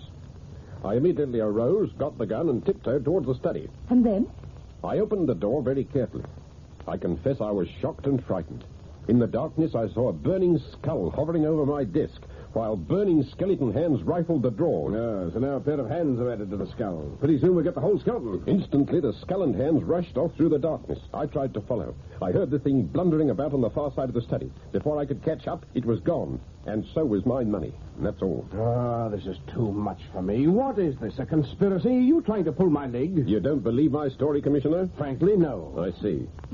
Come this way, please. Where to?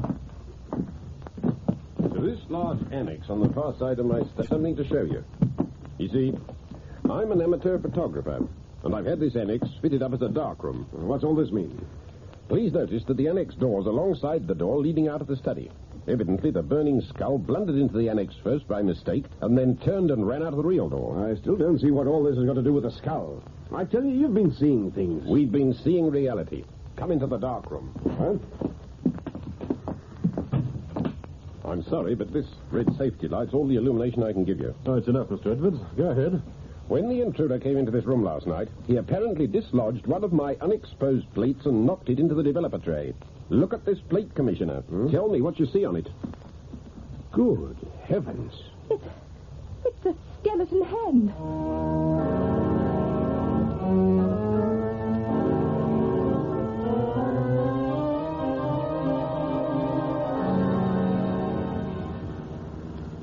Well, this is a fine thing, Mr. Cranston. A fine thing indeed. What's worrying you, Margot? What's worrying me? That's the question I've been wanting to ask you. You sit around all day as though it were gloomy Sunday. I was thinking... No, I was worrying about the burning skull. Suddenly at 7 o'clock tonight, you announce we're going for a drive. Where? To visit a friend. Why? To pick up a clue on this case. Who's the friend? Dr. Neil Harrison. I sent Steve Grant to see him yesterday afternoon. It's just possible that Steve might have said something to Dr. Harrison that would give us a clue. Then all that worrying, thinking this afternoon didn't help? No inspiration? It certainly did. Right now, the fire of inspiration needs a little more coal. To be shoveled on by Lamont Cranston Stoker. No, Lamont Cranston Shadow.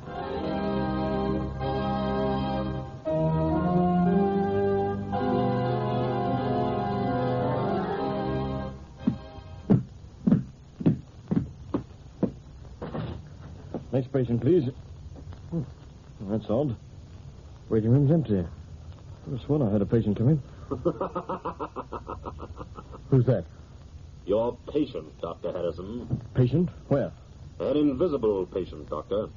Oh, this is absurd. It's some trick. Who are you? Men call me the Shadow.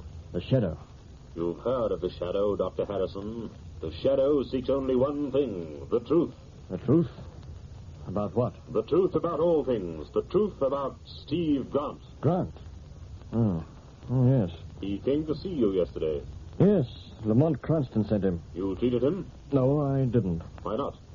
The truth, Dr. Harrison. Yes, I'll tell you the truth. I couldn't treat him. He was... Dr. Harrison.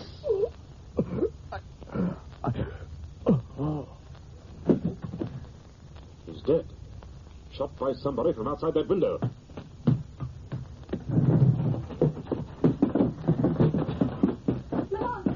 Lamont, where are you? Lamont! Right here, Margot. Outside this window.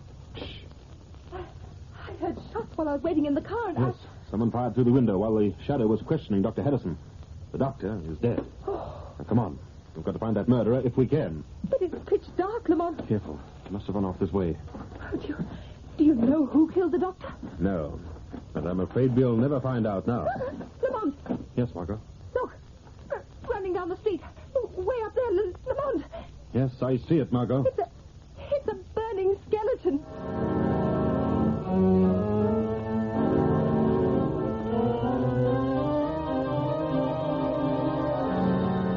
What is the mystery of the burning skeleton? Listen for exciting developments in part 2 of tonight's Shadow story.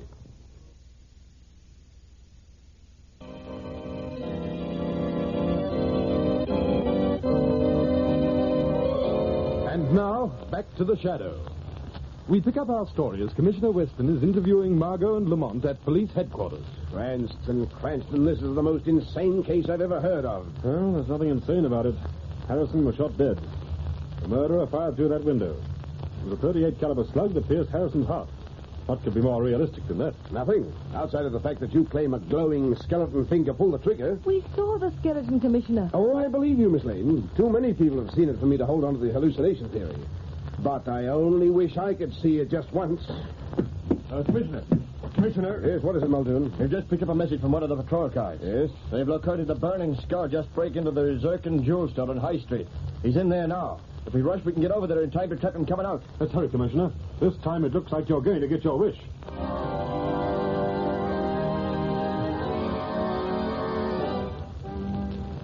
Where is this Zircon Jewel store? How much further, Muldoon? Oh, just around the next corner, Commissioner. I only hope we're in time. Yes, I wouldn't want the Commissioner to lose the pleasure of meeting our skeleton friend.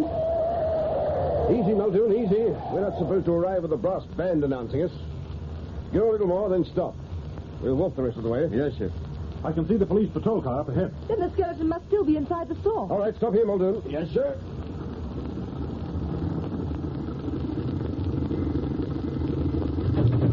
Now, come on. And remember, let's keep quiet. This is our big chance to... Commissioner! Who in places are those maniacs? Look, he's coming out. It's a burning skeleton, Commissioner. Good heavens. Well, come on, let's get after him. Grab him, you men. Don't let him get away. They're shooting wild, Commissioner. Now, I can't blame him at all, the saints preserve me. But that's a nasty thing to be seen in the dark. He's getting away. Faster. It's no use, Commissioner. We'll never get him. No one will ever get him. Now, don't start any superstitious nonsense, Muldoon. Muldoon's right, Commissioner. The skeleton's vanished. We couldn't hold him, sir. We did the best we could. He got O'Brien. This is a fine thing. What's the matter with you? Are you a lot of babies afraid of skeletons? All right, then. Let's get back to the Zircon store and see how much the skeleton got away with this time. Wait. All right, what now? Apparently our thief did not get away with all he took. Look on the ground there. Lamont, there's 3 unset diamond brilliants. I've got them. Here you are, Commissioner. Hold. Smoke. What's the matter? Have a close look at these diamonds. Look at the color. Color? They've turned blood red.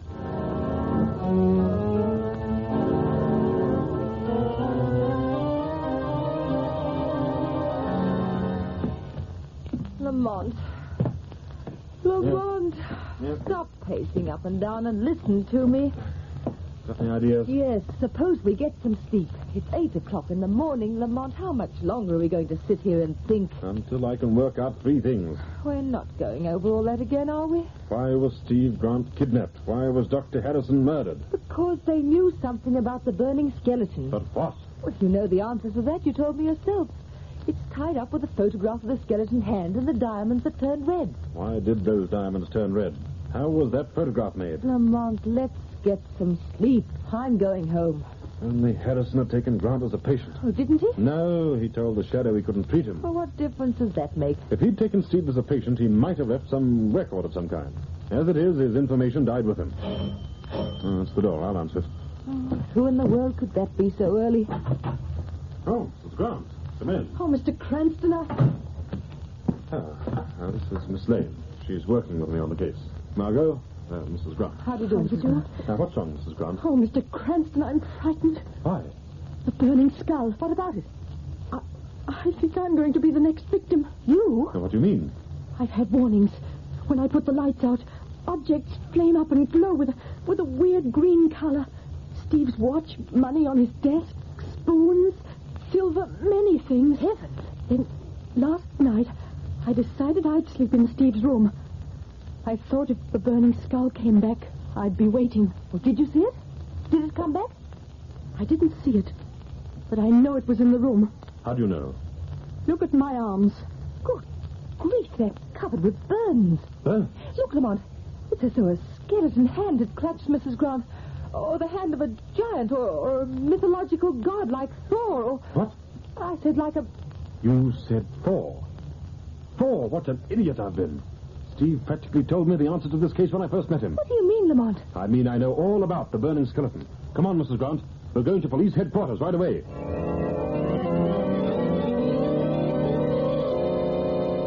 Now, just a minute. As I said before, don't all talk at once. All right, then. Now, what do you want me to do about Mrs. Grant, Cranston? Here's the idea. You're to take Mrs. Grant into protective custody. It's to be kept secret. Why? You'll find out soon enough. At 6 o'clock tonight, I want you to give this news item to the paper. I've written it out for you. Oh, Cranston, break it down a bit, will you? Look, you're making me dizzy. Now, listen, Commissioner. Do you want to get your hands on the burning skeleton? What a question. Then do exactly what I've told you. And what in blazes are you going to do? I'm going to trap the burning skeleton.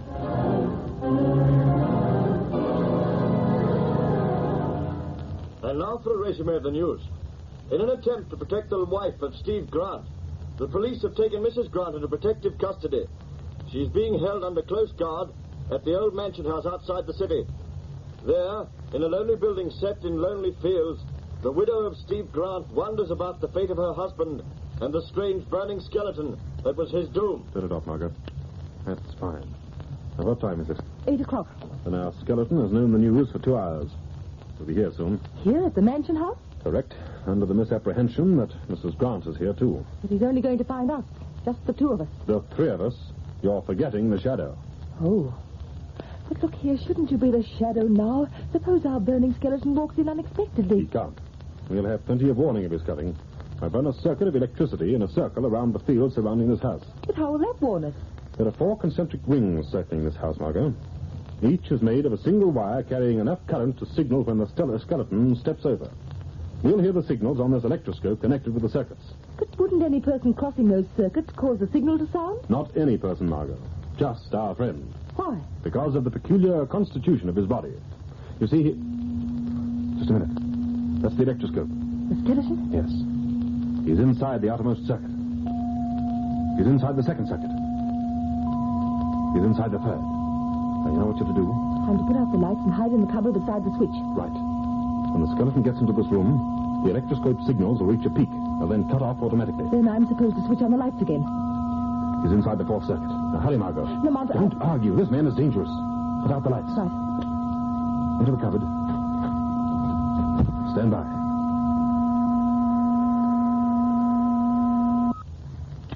What's that? Who's there? Don't move. Good evening, Steve Grant. Who's that? The shadow. Shadow? I can't see you. No man sees the shadow, but all men see you, skeleton. You know Shadow. The shadow knows everything. You were a foolish man, Grant. A fool. I was desperate. When Dr. Harrison told me I'd caught radium poisoning, that the salts were in my blood and bones, that there was no cure, that there was death waiting 2 months off. You sought to revenge yourself on the world. No, I thought only of my wife. She had nothing. There was no money, no insurance, nothing. I had to raise something for her. I couldn't leave her penniless. You had no right to rob. There was no other way to raise money. You had no right to murder. There was no other way to keep my secret. I couldn't let her discover her husband was a thief. She'd never have kept the money I was raising for her. You were insane. I was desperate. Oh, for heaven's sake, you can't betray me. The shadow seeks justice. Justice. There will be justice for your wife. There must be justice for those you have robbed and those you have killed. No. Now, listen, I'm going to die anyway. I'll pay for the deaths, pay with my own. There must be justice, Grant. You'll never take me. I warn you, I've killed before. I'm not afraid to kill now. You're mad, Grant. You must pay in full. No!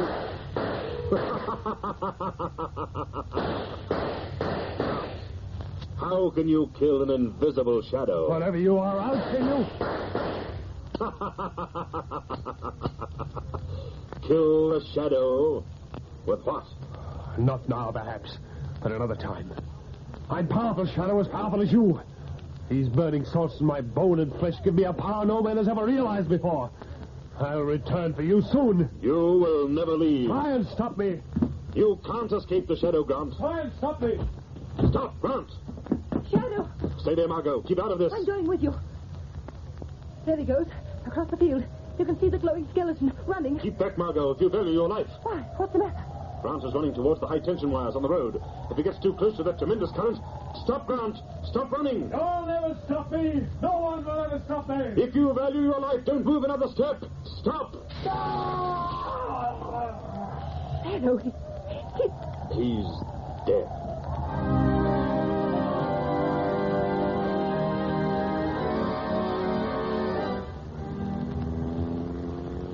Well, let's get back to town and notify Commissioner Weston, Margot. Oh, Lamont, it was awful. Be electrocuted that way. Perhaps it was just as well, Margot. But, Lamont, I just can't understand it. What happened to Steve Grant? He was experimenting on a radioactive salt called thorium. Thorium? Oh. So that's why the mention of the god Thor put you on the right track. Yes, Margot. Grant apparently became infected with enough radium salt to poison him. When he first saw the skull grinning at him, it was his own face he saw in the bathroom mirror. Oh. Dr. Harrison must have explained the truth to Grant. Grant turned desperate and tried to raise money to leave to his wife. And he killed Dr. Harrison before the doctor could tell the police the truth about the burning skeleton. Yes, but I should have realized the truth sooner. Naturally, radium emanations are the only thing that can make a man's bones shine in the dark. Radium explains how Edwards's photographic plate was exposed. Radium accounts for the diamonds that turn color. Radium emanations change the color of precious stones. So when you had that news broadcast made about his wife being at Mansion House, you knew it would track him. Of course. His only thought was for his wife. That's the explanation of the sound she heard that night he vanished. She heard poor Steve crying hysterically. When she got up and opened her door, she didn't see a skeleton kidnapping Steve. She saw poor Steve leaving. I don't think it's poor Steve. Poor Mrs. Grant. Oh, don't worry about her, Margot. The shadow may be just, but he is also merciful. So the shadow is going to temper his justice with mercy. Yes. And the name of that mercy is Cranston's bankroll.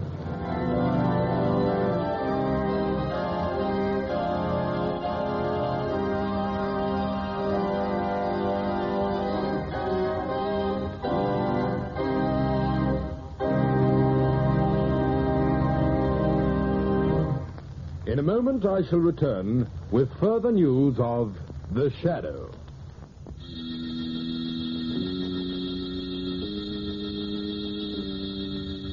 Next week, same time, same station, we bring you another strange and thrilling adventure in The Shadow's daring battle against the forces of evil. Be sure to listen.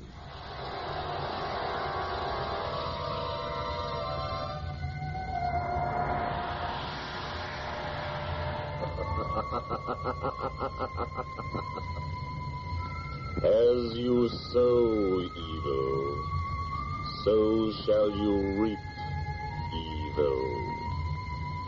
Crime does not pay. The shadow knows.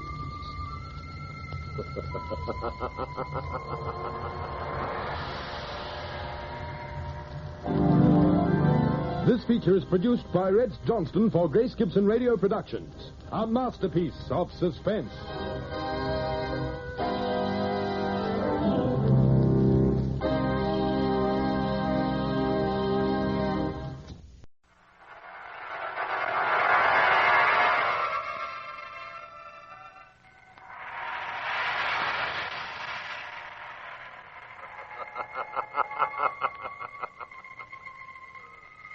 Who knows what evil lurks in the hearts of men? The shadow knows.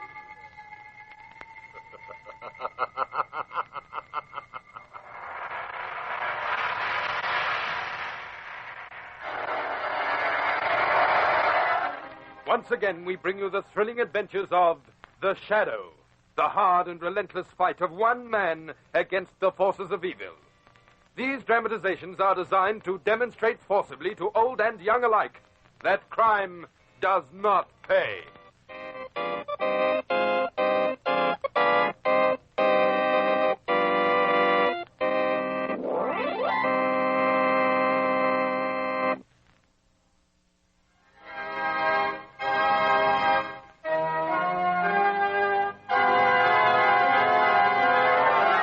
The Shadow, who aids the forces of law and order, is in reality Lamont Cranston, wealthy young man about town.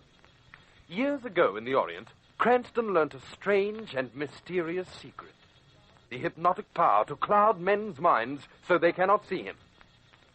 Cranston's friend and companion, the lovely Margot Lane, is the only person who knows to whom the voice of the invisible shadow belongs.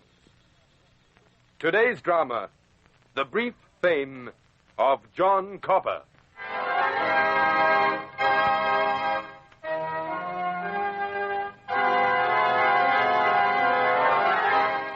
In a large sub-cellar room, illuminated by flickering lanterns, a group of tough-looking men take chairs.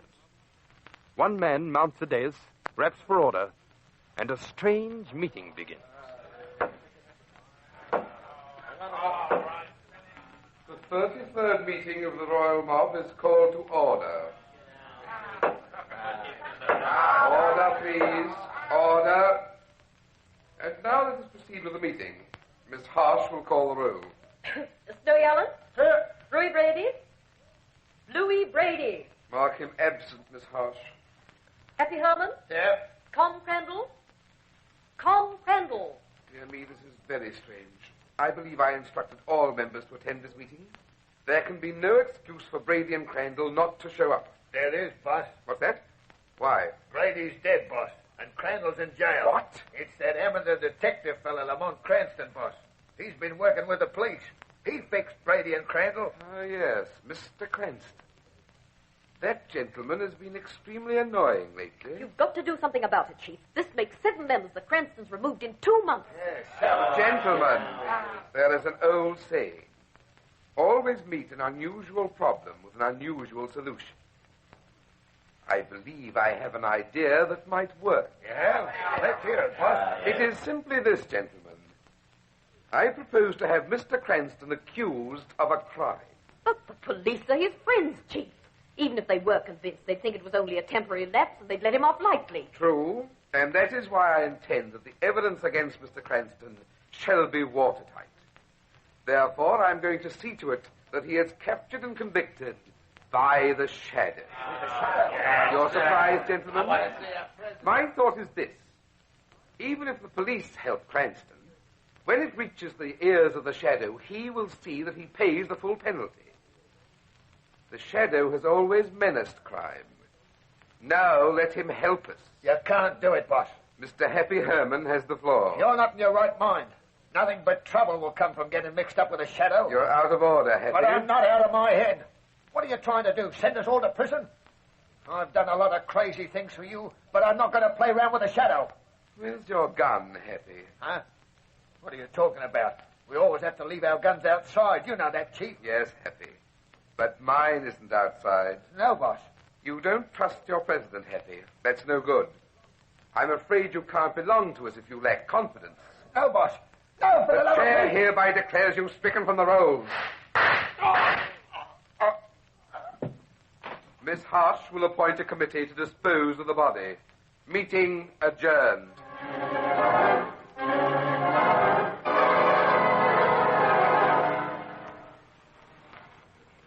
Oh, what a lovely day for a run in the car, Lamont.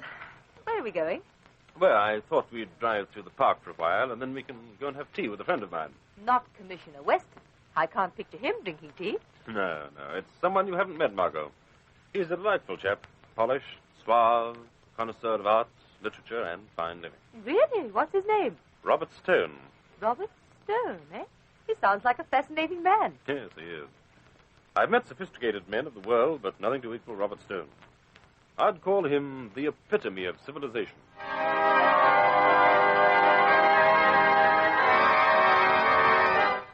As I was saying, Miss Harsh, the epitome of crime is murder. We must have Mr. Cranston accused of murder, and nothing less than murder. But how are you going to do it, Chief? He's a pretty clever fellow. Cranston has one weak spot through which we can attack.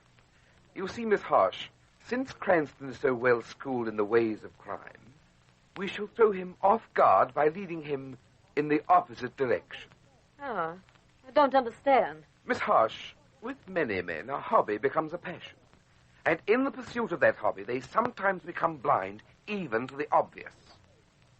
Cranston has such a hobby, Chinese porcelain. I think through Chinese porcelain I can persuade Mr. Cranston to become involved in a situation he would ordinarily view with extreme suspicion. I still don't understand. It's simple. I will maneuver Mr. Cranston into a position where he will say things and do things before witnesses. Things that the court will accept as evidence of premeditated murder. Oh. Then the members of the royal mob will see that the shadow hears of it through the underworld bush telegraph. I see. Incidentally, who's going to be murdered? Dear me, I've almost forgotten. We must have a murderee. Miss Harsh, you'd better run out and get me a body. Yes, Chief. How do you want it, Chief? Dead or alive? Alive, Miss Harsh.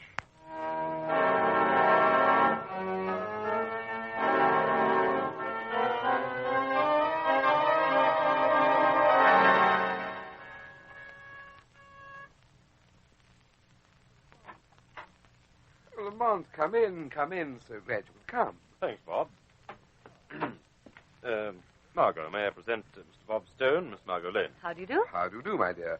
Come on in and sit down. I have a pot of tea brewing. Oh, wonderful. Incidentally, Cranston, I have a special treat for you, my boy. We're having our tea Chinese fashion today, and we're going to use these beautiful Han Dynasty cups. Sit down. You here, Miss Lane? Ah, George, Bob, you didn't buy these hand cups from the galleries, did you? I did. Right from under your nose. Isn't that just my luck, Margot? My new friend turns out to be a rival collector. Not exactly rivals, Miss Lane. I happen to be partial to Han Dynasty art. Lamont, unfortunately, tends toward the Ming Dynasty. Ah, now look here, Bob. You don't claim the Han art to be superior to the Ming. Certainly it was. Oh, nonsense. No comparison. There's much to be said for both sides, my boy. However, I will grant you one superiority, and that's the immortal Ming chalice. Oh, the Ming chalice. Heavens, what a thing of beauty that is. I never heard of it. It's an exquisite blue chalice, my dear, the only piece of its kind. It disappeared about 15 years ago. It was destroyed in the fire of a Chinese temple. So they say. Such a pity. Every collector in the world is itching to get his hands on it. You too, eh, Lamont? I certainly am. Ask him how much he'd pay for it, Miss Lane. I'd pay a fortune for it. And you'd steal it if you couldn't buy it. Yes, I think I would. By George, I'd almost be willing to commit murder for that beautiful chalice. Beware of all art collectors, Miss Lane. When the fever overcomes them, they become thieves and murderers, like Lamont. Oh, excuse me. Hello? Boss, I've got a body for you. Picked him up down in the slums. Oh, splendid. Well, what do I do with him? What's your opinion of the merchandise? He's a tramp. He's not very bright. We can do anything we like with him. Very well. Suppose you deliver it to my home as quickly as possible for inspection. Goodbye. Pardon the interruption, my friends. Now, Lamont, prepare yourself for a shock. Shock? Lamont, the Ming chalice wasn't destroyed. I know where you can buy it. What? Staggering news, eh? Yes, it's true. I found the Ming chalice for you. Suppose you meet me tomorrow at the Oriental Art Galleries, Civic Street. Say around 3 o'clock. The Ming chalice there? No, I'll say no more. Just meet me, my dear friend. I promise you have quite a surprise in store for you tomorrow. Quite a surprise.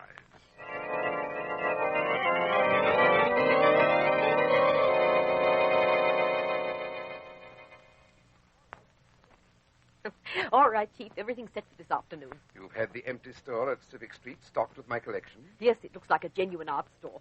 Makes a perfect setting for the Cranston killing. Indeed, yes. Is the future victim happy? Happy as a lark, Chief. He's had a wash and plenty of solid food and a good night's sleep.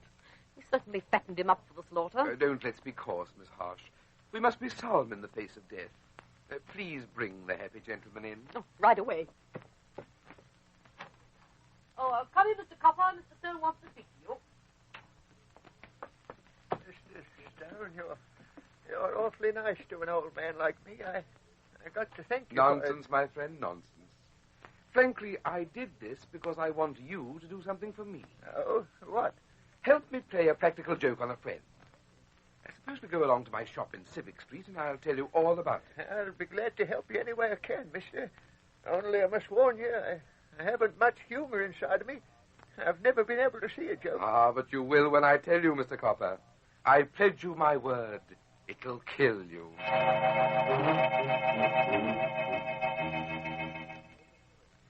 Now, my friend, is everything arranged? I think so, Mr. Stone. You better hurry, Mr. Stone. It's almost 3. He'll be here soon. I'll just go over the details once more. You pretend to be the owner of this store. When my dear friend Lamont Cranston enters, immediately fly into a rage and pretend to threaten him with this revolver. It isn't loaded, is it? Only with blanks. Do everything you can to frighten him. It's rather dark in here. He won't be able to see that you're pretending. Yes, I understand, Mr. Stone. The whole idea is to frighten him to death. Miss Harsh and I will be concealed behind these curtains. Watch. Mr. Stone, quickly. I can see Cranston driving up the street. Margot Lane's at the wheel. Right. Cranston's getting out. Lane's going to park the car. Splendid. That will delay her just long enough. All right, we'll hide now. The joke's just about to begin.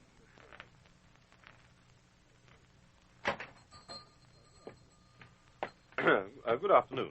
Is my friend Mr. Stone here? I'm Lamont Cranston. Yes, you're Lamont Cranston. I know you. I've been waiting for you. Oh, what are you doing with that gun? This is the chance I've been waiting for. I'm going to give you what you deserve, Cranston. Stop it, you fool. Give me that gun. What? Are you out of your mind? I'll kill you. Let go, will you? Good work, Chief. He's out cold. Hey, Mr. Stone, you... Give me that gun, Miss Harsh. Hurry. Miss Lane will be here soon. Mr. Stone, no!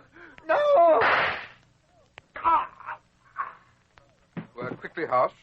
Step out the back door, run round and meet Lane coming in. I'll plant Cranston's prints on this gun with the one shot fired. Right, Chief.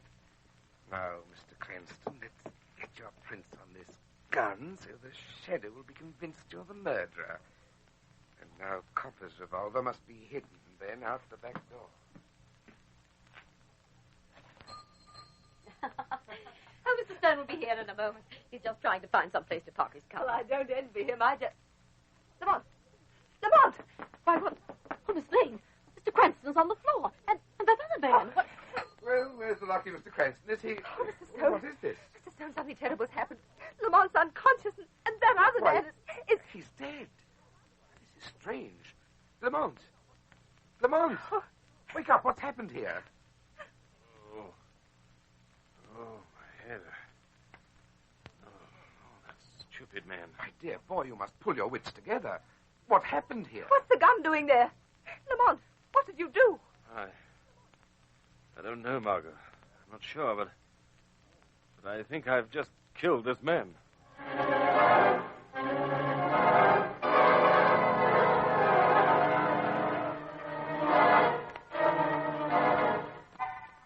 It looks as though Robert Stone's evil plan will succeed, but the Shadow is certain to take a hand in affairs. But first, let's listen to our announcer.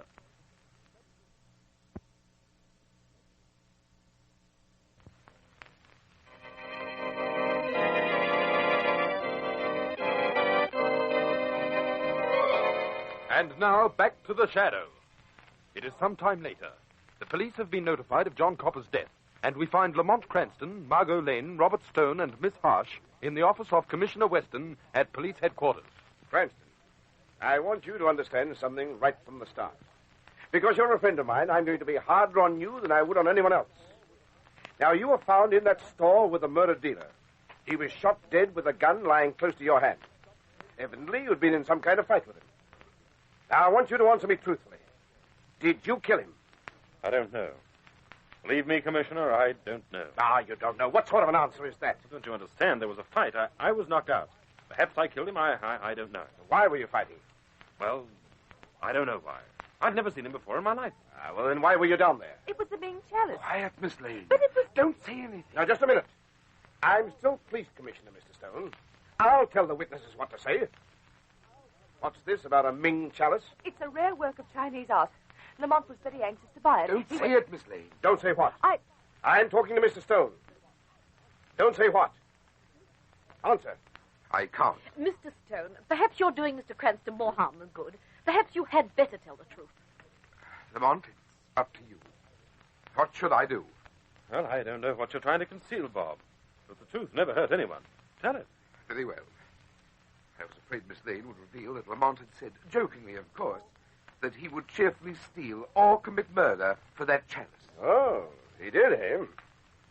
Cranston, I can't understand this. What's got into you? Commissioner, I don't even know what happened. All I know is I might have killed that dealer. Lamont, my boy, you listen to me. We'll get you the best legal defense that money can buy. No matter what happens, Lamont, remember you can trust me. I'm your friend.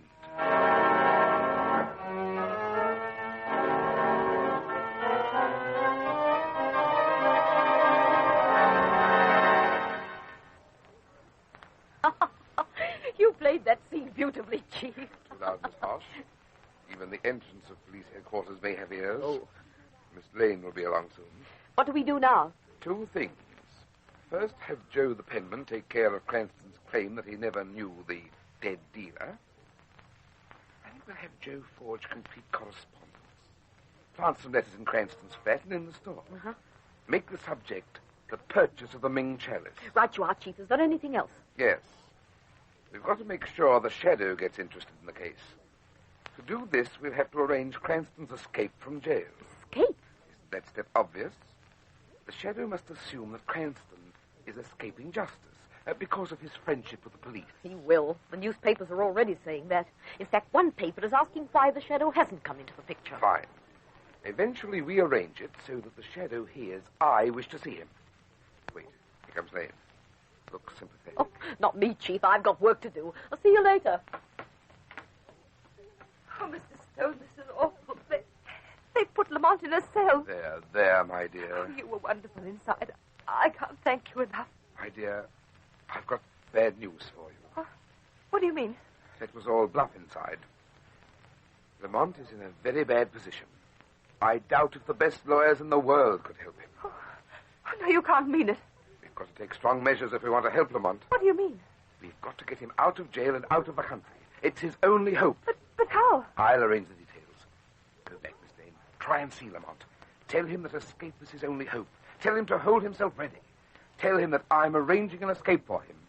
Tell him that his friends will never let him down.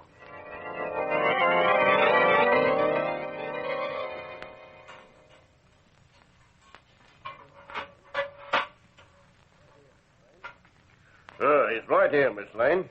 Now remember, you've only got 5 minutes. No longer. Thank you. Margot. I'll be back in 5 minutes. Lamont. Oh, you shouldn't have come back, Margot.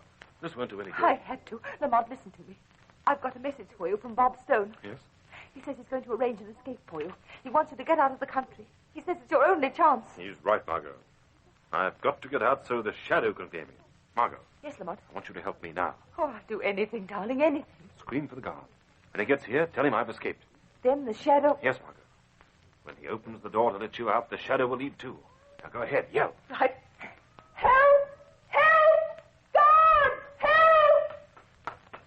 For heaven's sake, what's happening here? Stop shouting, lady. Lamont Cranston's escaped. You left the door unlocked and he escaped. Are you mad, lady? I'm not. He locked me in and then escaped. I don't know what the idea is, but that smart Alec's probably hiding under his cot.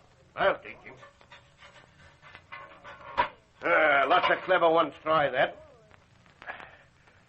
Come on there, Cranston. Come on. Holy mackerel. This place really is empty. You see, I told you so. Yes, but how am I going to tell the commissioner?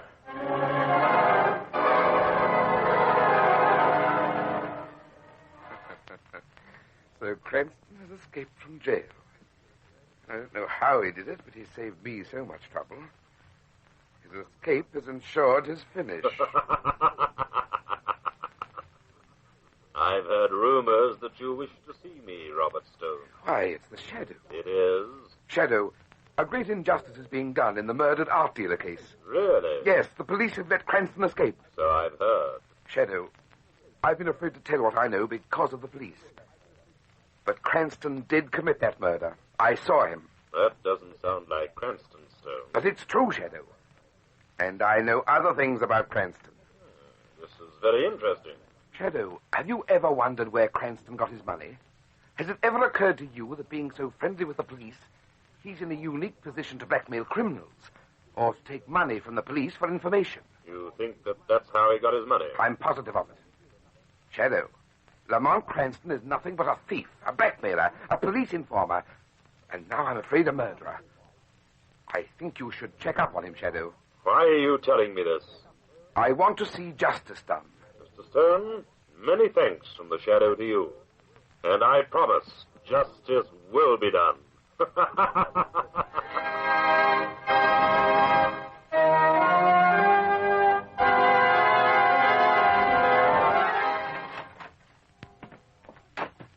Is that... Oh, Lamont. Lamont. Yeah, take it easy, darling. I had an idea you'd be waiting for me in your flat. Oh, where have you been? Having a very interesting talk with Bob Stone as the Shadow. Listen, darling, you've got to act quickly. I've just spoken to Commissioner Weston. The case looks worse than ever. They found out you were lying about not knowing that dealer. Lying? Yes, they found letters in your flat and in the store. I might have expected that. And the gun that killed him. Now, what about it? Well, they found your fingerprints on it, sharp and clear as crystal. You're sure of that? On the .45 revolver? Yes, I'm sure. That's the best news I've had in a long time. Lamont, why? Because that's the proof which will clear me. I don't understand. You'll understand when I tell you that my very dear friend, Bob Stone, is behind this whole scheme to ruin me. Oh, no. And what's more, I'm going to sheet the whole job home to him by tying a can to that lovely devil of a secretary, Miss Harsh.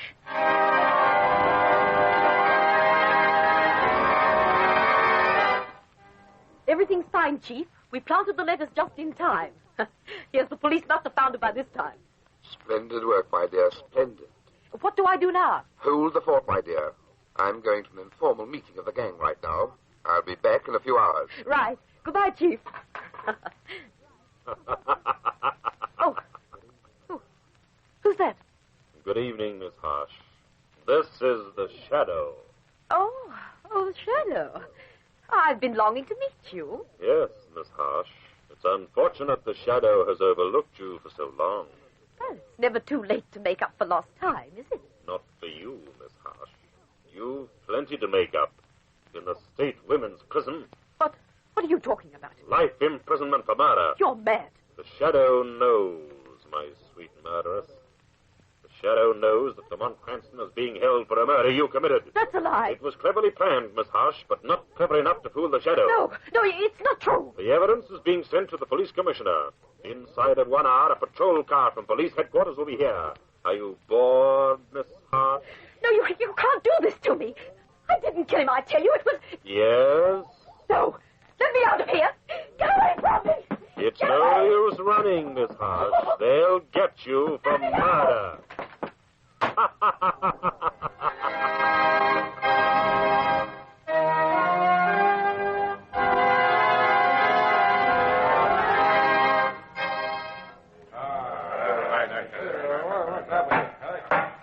Take your seats, gentlemen. Order, please. Order. I call the 34th meeting of the Royal Mob to order. Boss, it's Miss Harsh. Reverend, someone be quick about it. Something's happened. Let me in, Chief, please. Hurry. Oh, Chief. The Shadow knows all about us. He came to the house just after I spoke to him. What's the matter? He's accused me of murder. Said I was going to be sent to jail for it. You've got to help me, Chief. You can't let him do this to me. Who's that? Who rapped for order? Boss, look, the gavel on your table. It's moving by itself. This is impossible. I call this meeting of the Royal Mob to order. We will begin the meeting with the calling of the roll. Robert Stone. It's the Shadow. Robert Stone, accused by the Shadow of leading the Royal Mob, planning and executing innumerable crimes, attempting to have Lamont Cranston convicted of murder. Get hold of him, somebody, quickly. Jean Harsh, No! accused by the Shadow of aiding and abetting Robert Stone in each and every crime. Stop him, fellow, for heaven's sake! The Shadow demands order, gentlemen. Order. Joe the penman, counterfeiter, thief, and confidence man. Pat Murphy, gunman and murderer. The Shadow will mark the remaining members of the Royal Mob as present or accounted for. The Shadow announces that all of you will shortly be accounted for by the city police. Listen, do you hear, members of the Royal Mob? The police have arrived for an accounting. The reign of the Royal Mob is ended by the Shadow. Gentlemen, your meeting is adjourned.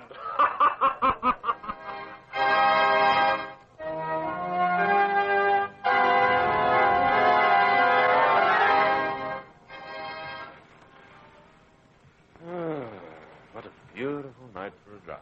Where are we going? I hope not to visit any more of your friends. Now, go look at those stars. Wonderful. Listen, what are you so happy about? You've forgotten you're only out of jail on bond. Oh, but everything's cleared up, Margot. Except for one little detail. What about that gun with your fingerprints on it? Margot, that gun is the one thing that'll prove me innocent. Commissioner Weston agrees. Huh? How? Oh, simple, my dear. Remember you said my prints were sharp and clear as crystal? Mm-hmm. Well, when you fire a .45 revolver, it's impossible to leave sharp, clear prints. The gun has too much kick. Obviously, those prints of mine were planted on that gun. Oh. And that's where Stone slipped up. Yes, but he slipped up in another place, too. Where? Well, Margot, I've known all along that Stone was up to something. I played along to find out what it was. You're way over my head, Mr. Cranston. You see, dear, I knew he was lying about the Blue Ming chalice. You see, although every collector in the world thinks that it's been lost or destroyed, I happen to know where it is. What? Yes, Margot. It happens to be locked away in a certain lamasery in Tibet. The lamasery where I learned the secret of the shadow.